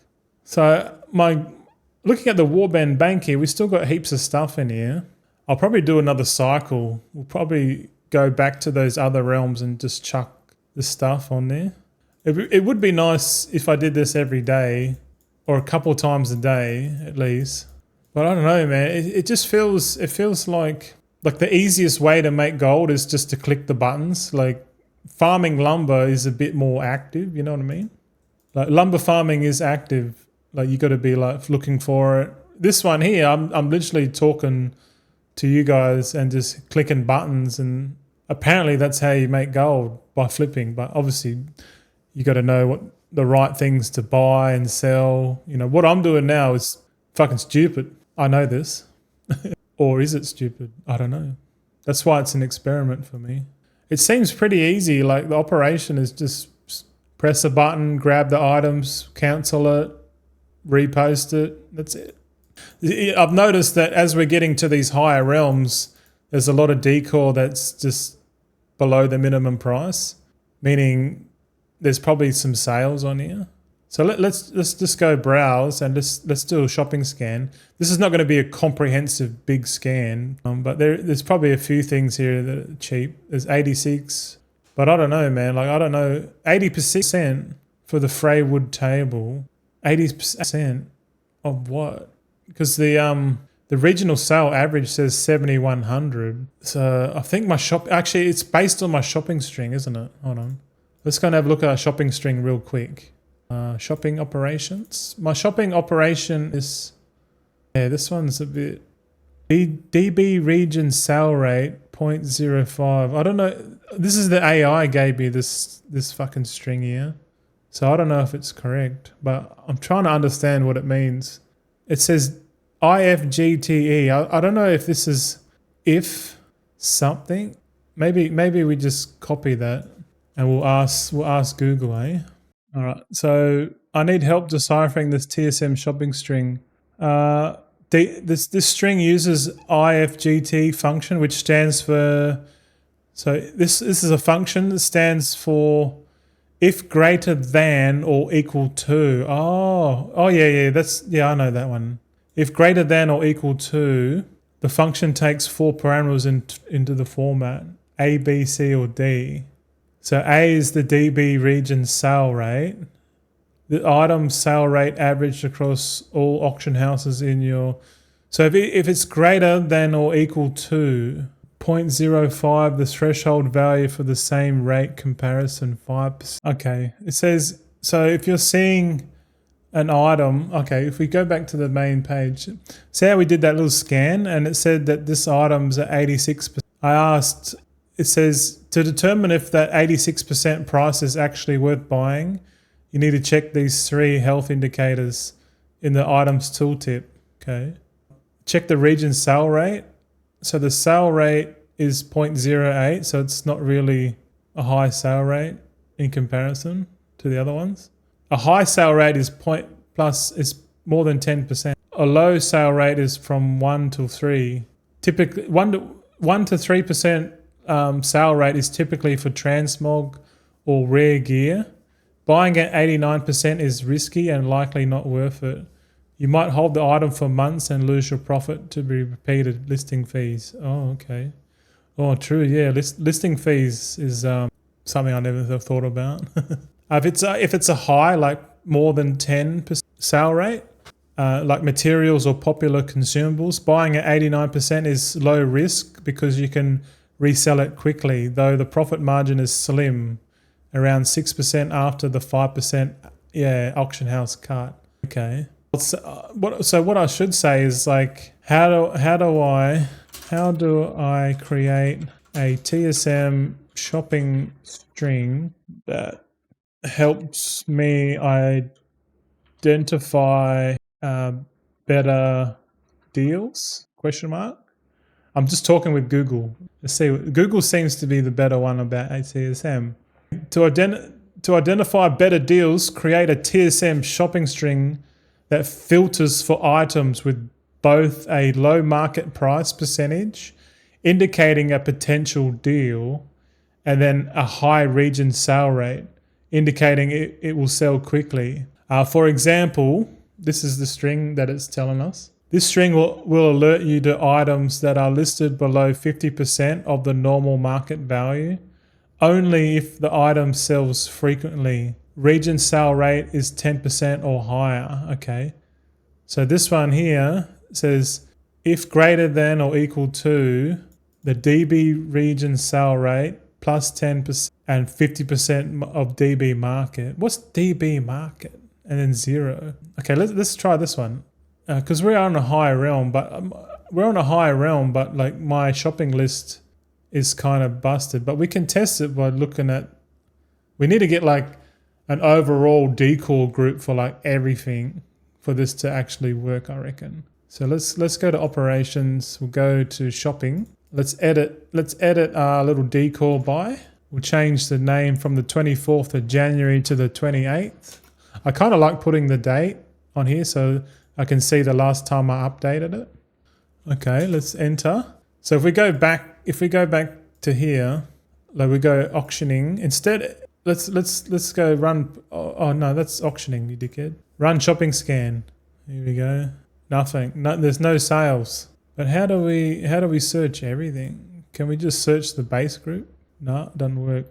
Maybe we need to create a group. I'm still learning this TSM, man. But I can see why Mantheus and other people use the sniper. Like we kind of need to find a we've got it here. What's it called? Point blank sniper. This one here is I've only got one shopping list and it's only got 20 items in there. So this thing will just keep searching until it finds something. But the chances of it finding something are pretty low. So we'll just stop it. Let's try and get, I think we can get Crazy Bear's decor shopping list, hey? Let's get that. Hold on. I'm on the wrong page here. Yeah, you can, sorry, I was on the wrong page then. You can see we got the auctionator shopping list. So we're gonna try and get Crazy's what do you call it? Shopping list? Because he gave it to me a while ago, I just haven't used it. So he's got the AH shopping list. So we've got version 3, which is outdated, but that's all right. This is for a test. Okay, we're going to import Crazy Bear's sheet. Oh yeah, Crazy Bear Gold Housing Decor. Here we go. This is, I don't know how big this list is, but it seems pretty big. Can you link that as well? Well, it's an outdated thing. If you want his up to date one, it's on his Twitch. But I guess I can. Hold on. Let me see if that works. Use that link there.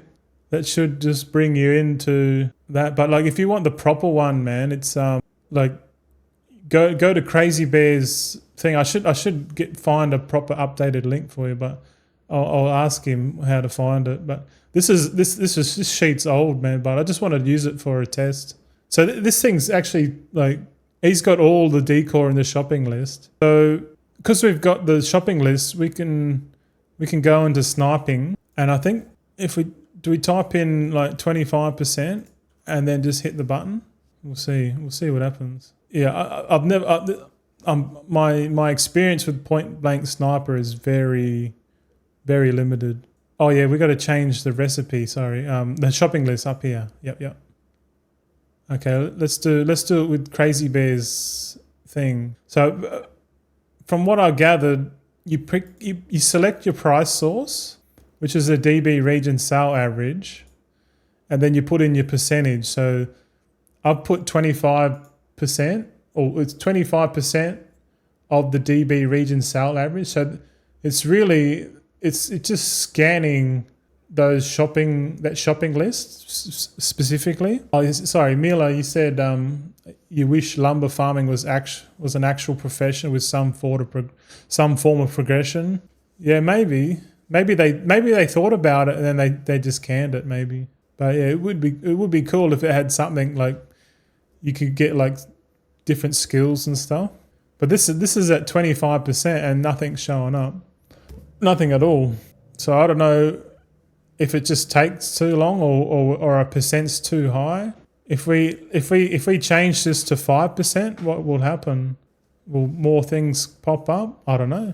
Surely there must be something that's 5% below the DB region sale average. Don't know. Yeah, it's still not happening. I've tried this before and I couldn't find any deals. But I realize it's kind of like imagine having 5 of these going at the same time. Then you'll be able to identify deals quickly, and then like maybe just scan for like 1 minute or 2 minutes. But this ain't showing anything, man. This is not showing anything. Scan mode. Some modes are faster. Experiment. Blank always default always works. Keys. Fast, good for common items. No gear, like keys, but no gear. Buyout price of exactly 1 silver. Oh fuck, that's crazy. Let's try it. Let's stop it. Let's go keys. What's keys? Keys is fast, good for common items. So even at 5% discount, it's showing nothing. Try 95. Oh, okay. 95. I'll stop it. 95. Start. Oh shit. Whoa. Maybe it's working different. Yeah, okay. Maybe it's 95% of the DB rate. Okay. It's showing heaps here now. Look. Fence post. So okay, stop that. Thank you.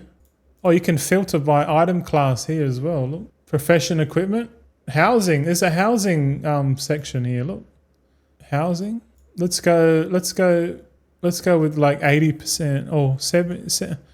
Let's go 75, eh? Let's start it off. Oh shit. It's making a sound. Did you hear it? Could you hear the little sound? So these earthen hospitality cheese is 1,350 and the region sale rate's 1,800. So that's 25% off. And the region sale rate for the cheese is 21%. So that cheese is on special, man. We should be buying the cheese. What else we got here? There's another one here. So this is what I want to look at, man. I want to find all the items that like have a high sale rate, man. And then buy everything. Just buy everything. The cheese, okay. What else we got here? There's another one here. 5% long Valdrakken storage crate. Oh, and the cheese is only 1 decor limit. So yeah, because decor limit's actually a thing, man. We've got another one here, 10,000. It's a slow seller, 13%. This one's good. 5 flights and Grimoire. Gilnean green potion. Damn. So these are all priced at 25% below the DB region. So you could technically buy every single one of these things, but you got to be careful, man. Like buying this 10,000 gold for a slow seller. I think this is why we need to make our own housing list, man. We literally need to get the housing decor list and then shortlist it, and we just sell the stuff that's like the fast selling stuff might be a bit better. Like this expensive slow stuff probably not a good idea. 15% is like good. That green potion, like look at that. That's like a 900 gold flip there. This one here's 2,400 gold flip. Yeah, man. I can see the potential of it big time, man. Because then all you have to do is go around and do that scan. Thanks, by the way. I was doing it the number was at the wrong end. But then you could just log in to 5 accounts. In my case, it would be 5 accounts. Click that scan button. And if we've got a short listed shopping list, like we're only searching for the high selling items, and then all we have to do is buy every single one of them and then take it to our low pop realms and just post it and just let the TSM sell it for whatever. If it goes, it goes. But like statistically, we're going to have higher chance of selling shit. Doing this here, what I'm doing is fucking dumb, man. Like, this stuff might sell in midnight, so I'm going to hold on to it. But that's I spent 7 million buying up like slow selling stuff. It kind of makes sense to spend 7 million on faster selling stuff. Like 7 million. Like if we get the calculator out, I know I love me Windows calculator, man. Right? But if we spend 7 million, right? Oh, that's 70. If we spend 7 million buying up shit, right? And we've got enough. And then we're making a minimum 25%, or if it's 25 below sale average, then we're making a minimum of 20%. And that's not including the ones that sell for way more than the sale average. But at a minimum, we're making, what's that, 0.2? So we're, at a minimum, we're making 1.4 million gold. If we have 7 million in revenue, we're making 1.4 million, which is kind of crazy, right? Because like, I don't know about you, man, but I could probably spend 7 million gold in like an hour. Like, I reckon I could spend 7 million pretty quickly, man. You know what I'm saying? And like, if we take our current gold balance of like 113 million gold or whatever, what is it? 113 million. And if we just want to make 20% on this at minimum, so we just times that by 0.2, we're looking at 22 million gold profit. And all we have to do is just buy the deals and then sell them at the rate. But that's easier said than done. And like, at starters, you got to be there. You got to be on the server, and you got to find the deals. So that's some crazy profit there, man. But that's also a lot of revenue of Decor. That's a lot, man. But I think that's the game. That's the game we're trying to discover. It's all about revenue, getting a deal, and then selling it and making a profit. And like, obviously, to increase your, if you want to increase your sale rate, like if that 22 million is good for you, and you want to increase your sales, then all you got to do is tell your TSM to only go to sell at 20% or 25%. Fuck, not even that. Just tell TSM to sell it at 5% more than the sale rate, and then whenever you take it to a realm, it'll probably sell. But that could be blasphemy to some people, man. But if the game is just revenue, then to me I don't care about getting more profit per sale. I care about revenue more than anything, right? Revenue's everything in business. It's the Chinese model, you know. They do fucking billions, trillions in revenue, and they make a percentage of that, and they just compound it over years. And that's why China is the way it is, man, because they know how the fucking long game economics work, man. Just as long as your trajectory is going up, you just add time, patience, and you'll get to that number. Also, if other flippers out there are trying to get more bang for their buck, and you come in and undercut, you know, they got a choice. They either buy you out to try and keep their margins high. You make the sale, which is great. You know what I mean? And it's just more easier for you. So that's kind of my thinking on it. We'll see how that plays out. But if we do go the revenue route, then having heaps of liquid capital is definitely advantageous for sure. If you don't have capital, then you got to be farming, you know, until you build up capital. But then once you build that capital up, then you can start shifting towards the high revenue stuff, you know. We've nearly gone through all of these characters. I've been streaming nearly 4 hours now, and still no wee. I haven't had a piss yet, man. That means my body's like holding onto water crazy ways. The diet change is definitely disrupting. My body's like freaking out a little bit. It would be cool if these sold, but because I bought this shit hell cheap, really cheap. But I doubt it's going to sell. I know what I just said just before is the best way to make sales. It's just undercut to the price that you're happy with. But like, that's going to piss a lot of people off, man, doing that. And it rightly should, because, you know, it's like if you go to a built up town that has probably, I don't know, 5 or 6 service stations, petrol stations, gas stations or whatever, and then a new petrol station starts getting built, and then that petrol station starts offering fuel at 20% lower than the fuel of the other ones, then what's going to happen? You know, like they're gonna knock on the door and say, hey, you're selling your fucking oil, you're selling your fuel too cheap, mate. It's cutting into our margins, you know. And then that person, whoever's running that business, you know, is having a conversation with the cartel of that town, you know, because that's how it works, you know. But and obviously they can threaten and they can sabotage your business if you don't comply, or any sort of like tactic to keep the prices high, they will do.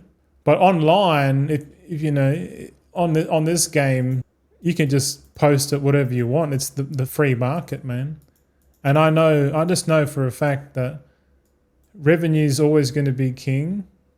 You know, if I like right now, I'm getting fucking no sales because the stuff that I'm selling is a low sale, and I'm trying to sell it on a fucking high pop realm. It's not a good idea. Also, the good thing about doing this kind of gold making is that you technically don't need to learn any recipes, or you don't need to skill up any professions. I only recommend doing the professions for decor if you're gonna you know, not buy, but if you farm the lumber, you need to craft it before you can chuck it on the market. Like if you do the full vertical integration, like you farm, craft, and then distribute, you're making the most amount of profit for sure. Like your profits are like going to be way more than my measly 20%, man. Like you're going to be making fucking 70 to 80%, probably more, you know. But at that scale, you can't. It's really hard to scale up to like 100 million in revenue without having, you know, capital. You know what I mean? Like it's two games. It's farm, craft, and sell for higher profit, or have heaps of revenue, lower profit, but still have the same amount of gold. And it's purely based on your willingness to use your capital. If you're scared to use your capital, then stick with lumbering and selling, because you're still stacking gold. You know what I mean? But if I'm honest, I kind of prefer this whole utilizing the capital more than anything than farming. Even though I do like farming, but the last time I did a farm was 2 days ago. You know what I mean? I've got 3 more realms to go. We've been pretty slow. Oh no, we've got 2 more realms. But all of this is what I observed watching Mantheus play. It's get a bit of a kick out of watching Mantheus, because when he's explaining stuff, I see through what he's trying to explain. You know what I mean? But yeah, Royals, you are in a good position. Your capital is high to buffer losses. Well, that's nice to hear. Yeah, you're right. Well, the question is like, should we do a stream where we just go and buy shit? Like this title of the stream, how much can we buy, you know? And I'm a bit scared because we're only gonna be able to buy enough to fill up the Warband Bank. Once that Warband Bank's full, then we have to distribute. You know what I mean? We have to like go and put one on each realm and then go back and buy more. Could be a lot, man. But you know what else I'm thinking, Royals? Because someone said before, I think it was you or someone else, they said if you've got more than 50 auctions per realm, it starts to get slow. So my question is like, how do you sell more than, you know, like 50 items per realm? And I guess the answer is have a short list, you know? Like, you know how we said before, just have a short list of the items that have a high sale rate. And all the slow items, just don't even worry about them. Just pick like maybe like, okay, well, how many expansions are there, Royals? There's 12. Okay, so right now there's 11. If 11 divided by 50 is what, like 4? Wait a minute. I got a calculator here. Let's say 50 per realm is our max, right? We can divide that by 11, which is 4.5. But even better, 50 divided by 12, because midnight is here, or when midnight comes, looks like we can have four of the top selling items per expansion, right? So make a short list. Oh, sorry. Problem is people dump stuff while seeing you purchase, and you get stuck with their unfunctional shit. Or unfung shit. Unfunk. I thought I said unfunctional shit. But you're probably right. Like this stuff here that I'm selling, I've noticed that I'm only getting sales on these stuff that has a high sale average, you know? It's kind of weird, man. Like it just makes sense. Like just focus on flipping the stuff that people want. Yeah, you probably make more gold long term if you buy the stuff cheap and sell it for like, you know, 300-400% later on, 500%, whatever, you know. But that's like a long term horizon. I don't know how imagine doing this in midnight, because doing this in midnight you won't have to do. Oh shit, we got a edit mode here. I haven't been setting up my here we go. This is the last server. As you said before, make your own sniper list. Yeah, and I think that's the next step there, Royals. I think I might do that after the stream. I might go to Crazy Bear's page and then get the updated shopping list, and then I kind of need actually no, I can just copy he's got a list in his spreadsheet with all the names and stuff.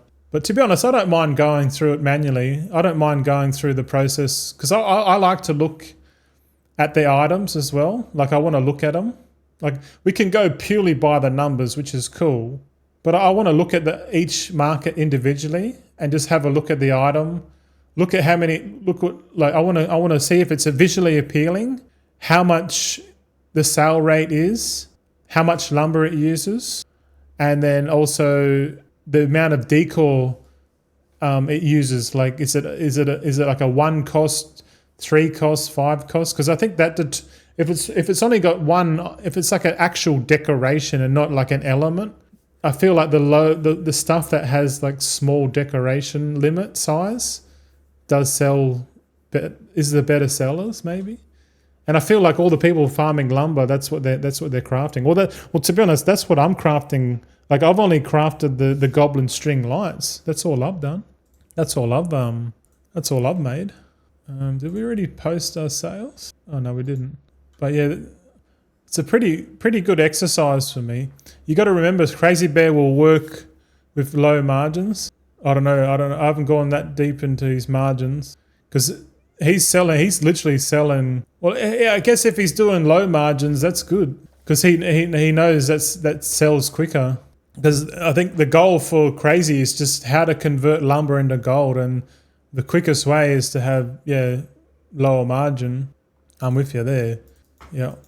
He doesn't mind the grind. Yeah, he loves it. He told me he farms like 4 to 5 hours a day on his hive mind. That's crazy gold, man. That's crazy, man. He's probably like lumbering a couple thousand lumber a day. Fuck, man. And that's like pure. And he's only crafting the items on his realm and selling it because he's just getting. It's just quicker for him to cancel scan one server to make the sale, which is it's to be honest, it's clever, man. It's fucking clever. Because his goal is to make the sale. Like if the gold per hour for lumber is high, then the only way to realize it is to sell it quick. And I kind of like it. I kind of like Crazy's method. It's a really efficient, low capital method to make gold. It really is. All right, so we just cycled those characters. I'm just going to go back to the start and to see what cancel scanning looks like. So because we've posted these items a couple of hours ago, I don't know how. It's been a couple of hours, hasn't it? We've been sitting here, but yeah, I got about 20 minutes before we go because I got to pick up the wife from work. She'll be hungry, mate. So what we come in here, we go auction house, run a cancel scan. Oh, we've been undercut. God damn it. There's a couple of some of my auctions are still here, man. That's crazy.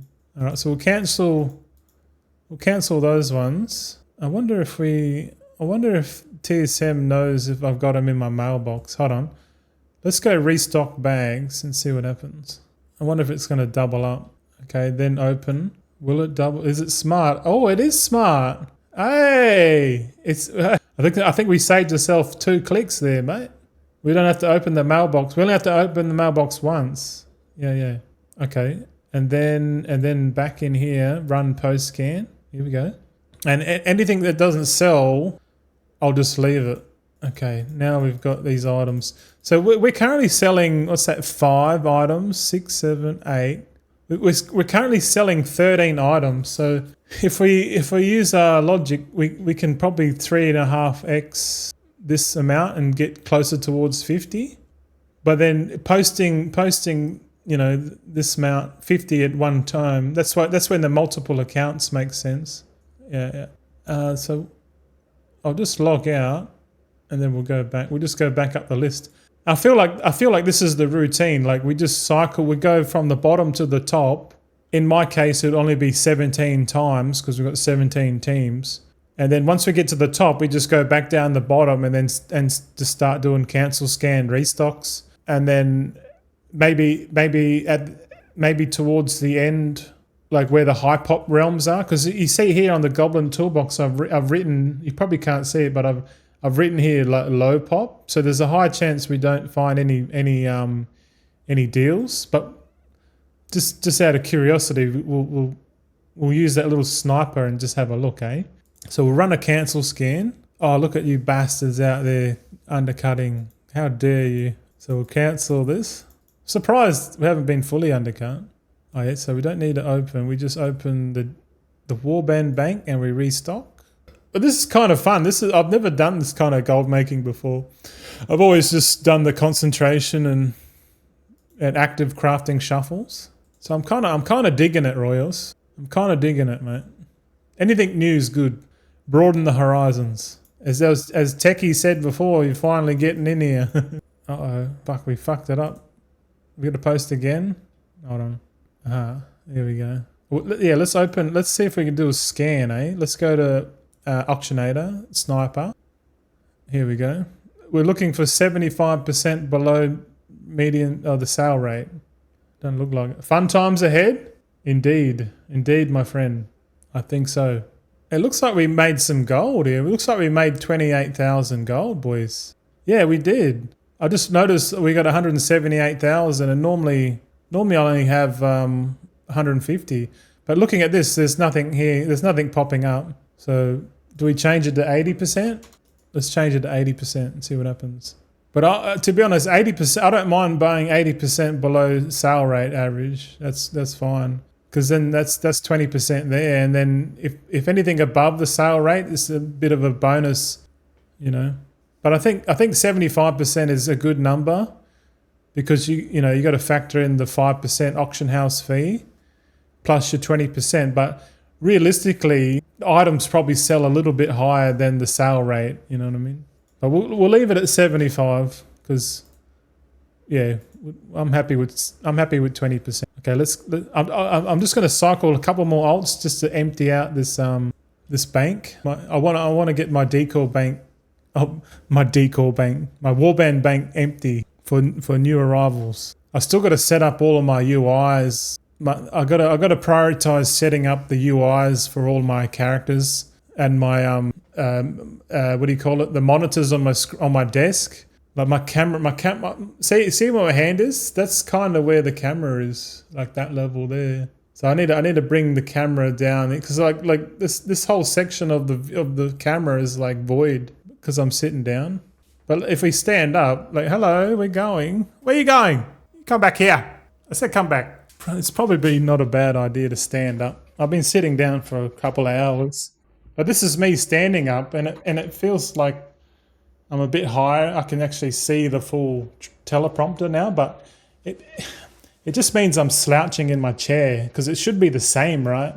Because the whole point of a standing desk is to have the same, like the same, like where my head is, I can see everything's in the same spot. But when I'm standing up, this is like when I'm standing up, it's perfect. But when I'm sitting down, like everything's like a bit lower, or a bit actually a bit higher. But yeah, that's what I need to work out, the ergonomics of me standing desk and monitors. Royal says, wait till you get wait till you get the day you can scan and someone's wife sells the husband's inventory. Lol, happy days. Oh shit. All right. Oh, hopefully that. I kind of want to do it on stream if I'm honest. We'll see. We'll see. But like, I do plan to stream all of midnight.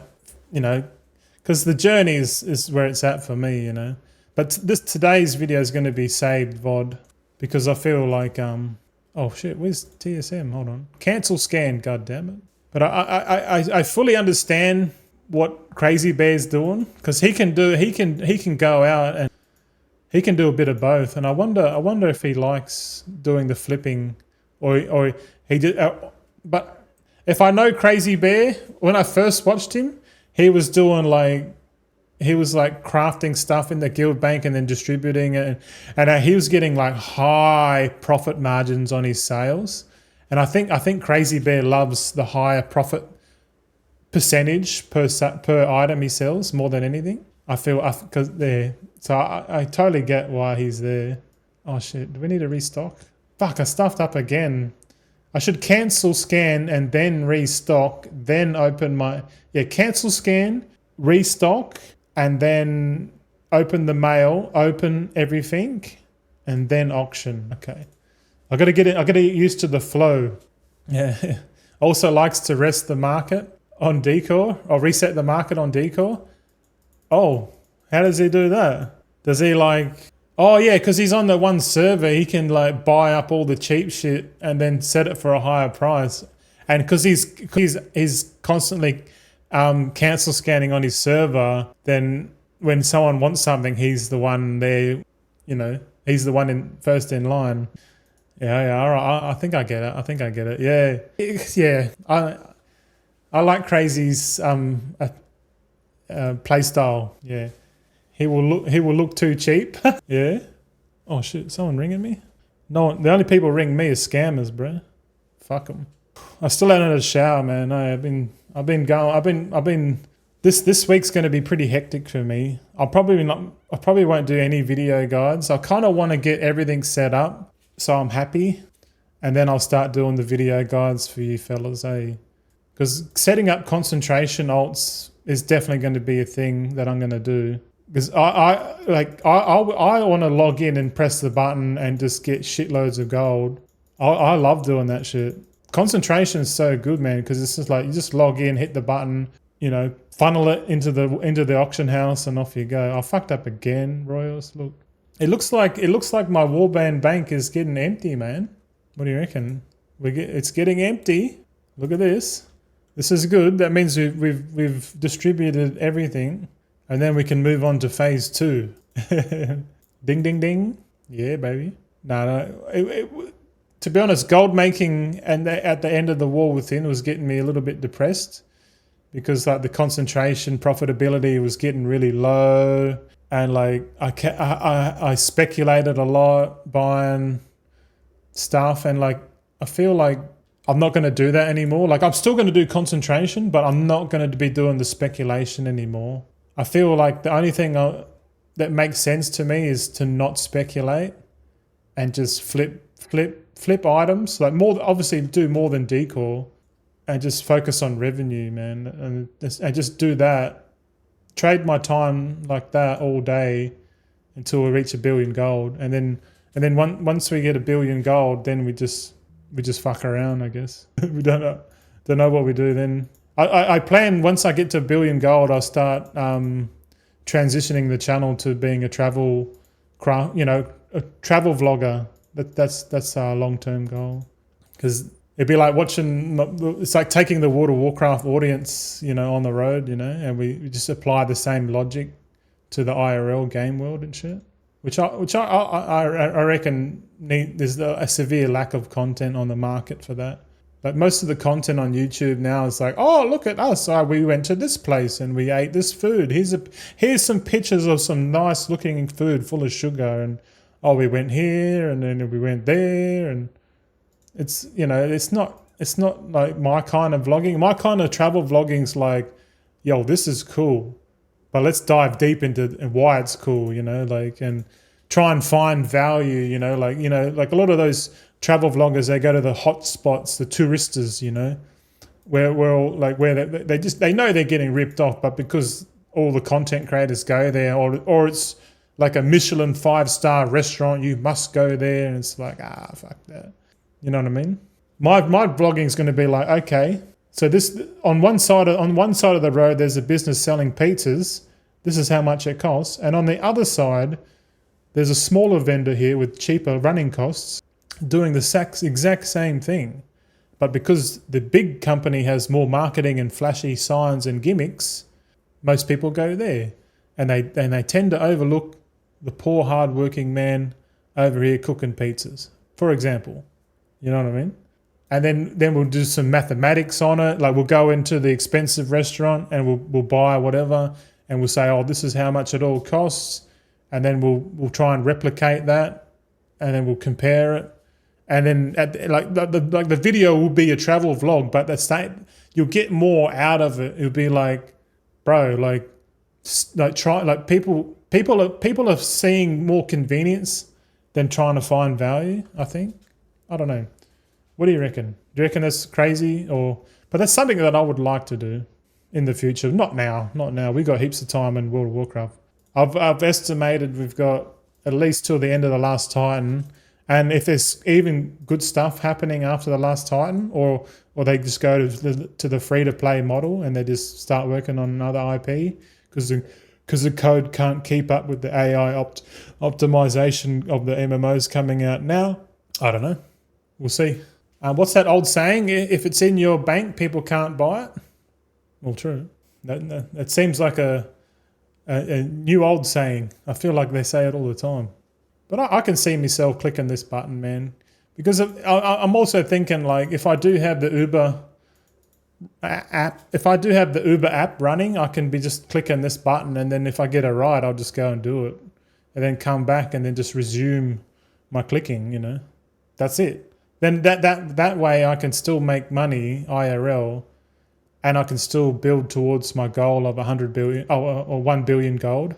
You know what I mean? Because I know I can just like fully neglect IRL completely and just aim for 1 billion. I'll probably get there quicker than if I would get there quicker if I fixate on it. But I know it's probably better just like even it out a bit, you know. Otherwise, it'll get to moderation is what I'm saying. I need to moderate my gameplay. Like currently, I'm playing a lot of World of Warcraft, man, like a lot. All right, let's well, shit. Cancel scan. You are learning Grasshopper. Thank you, Sensei. Yeah, you and Crazy are my mentors, man, for sure. Not my competitors, my mentors.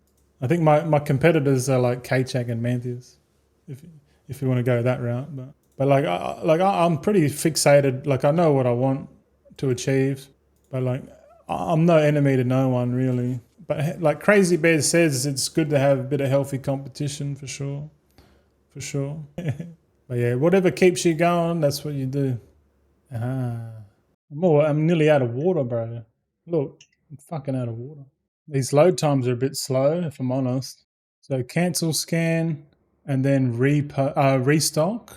But yeah, I think that's the end of the stream. We've been going pretty hard.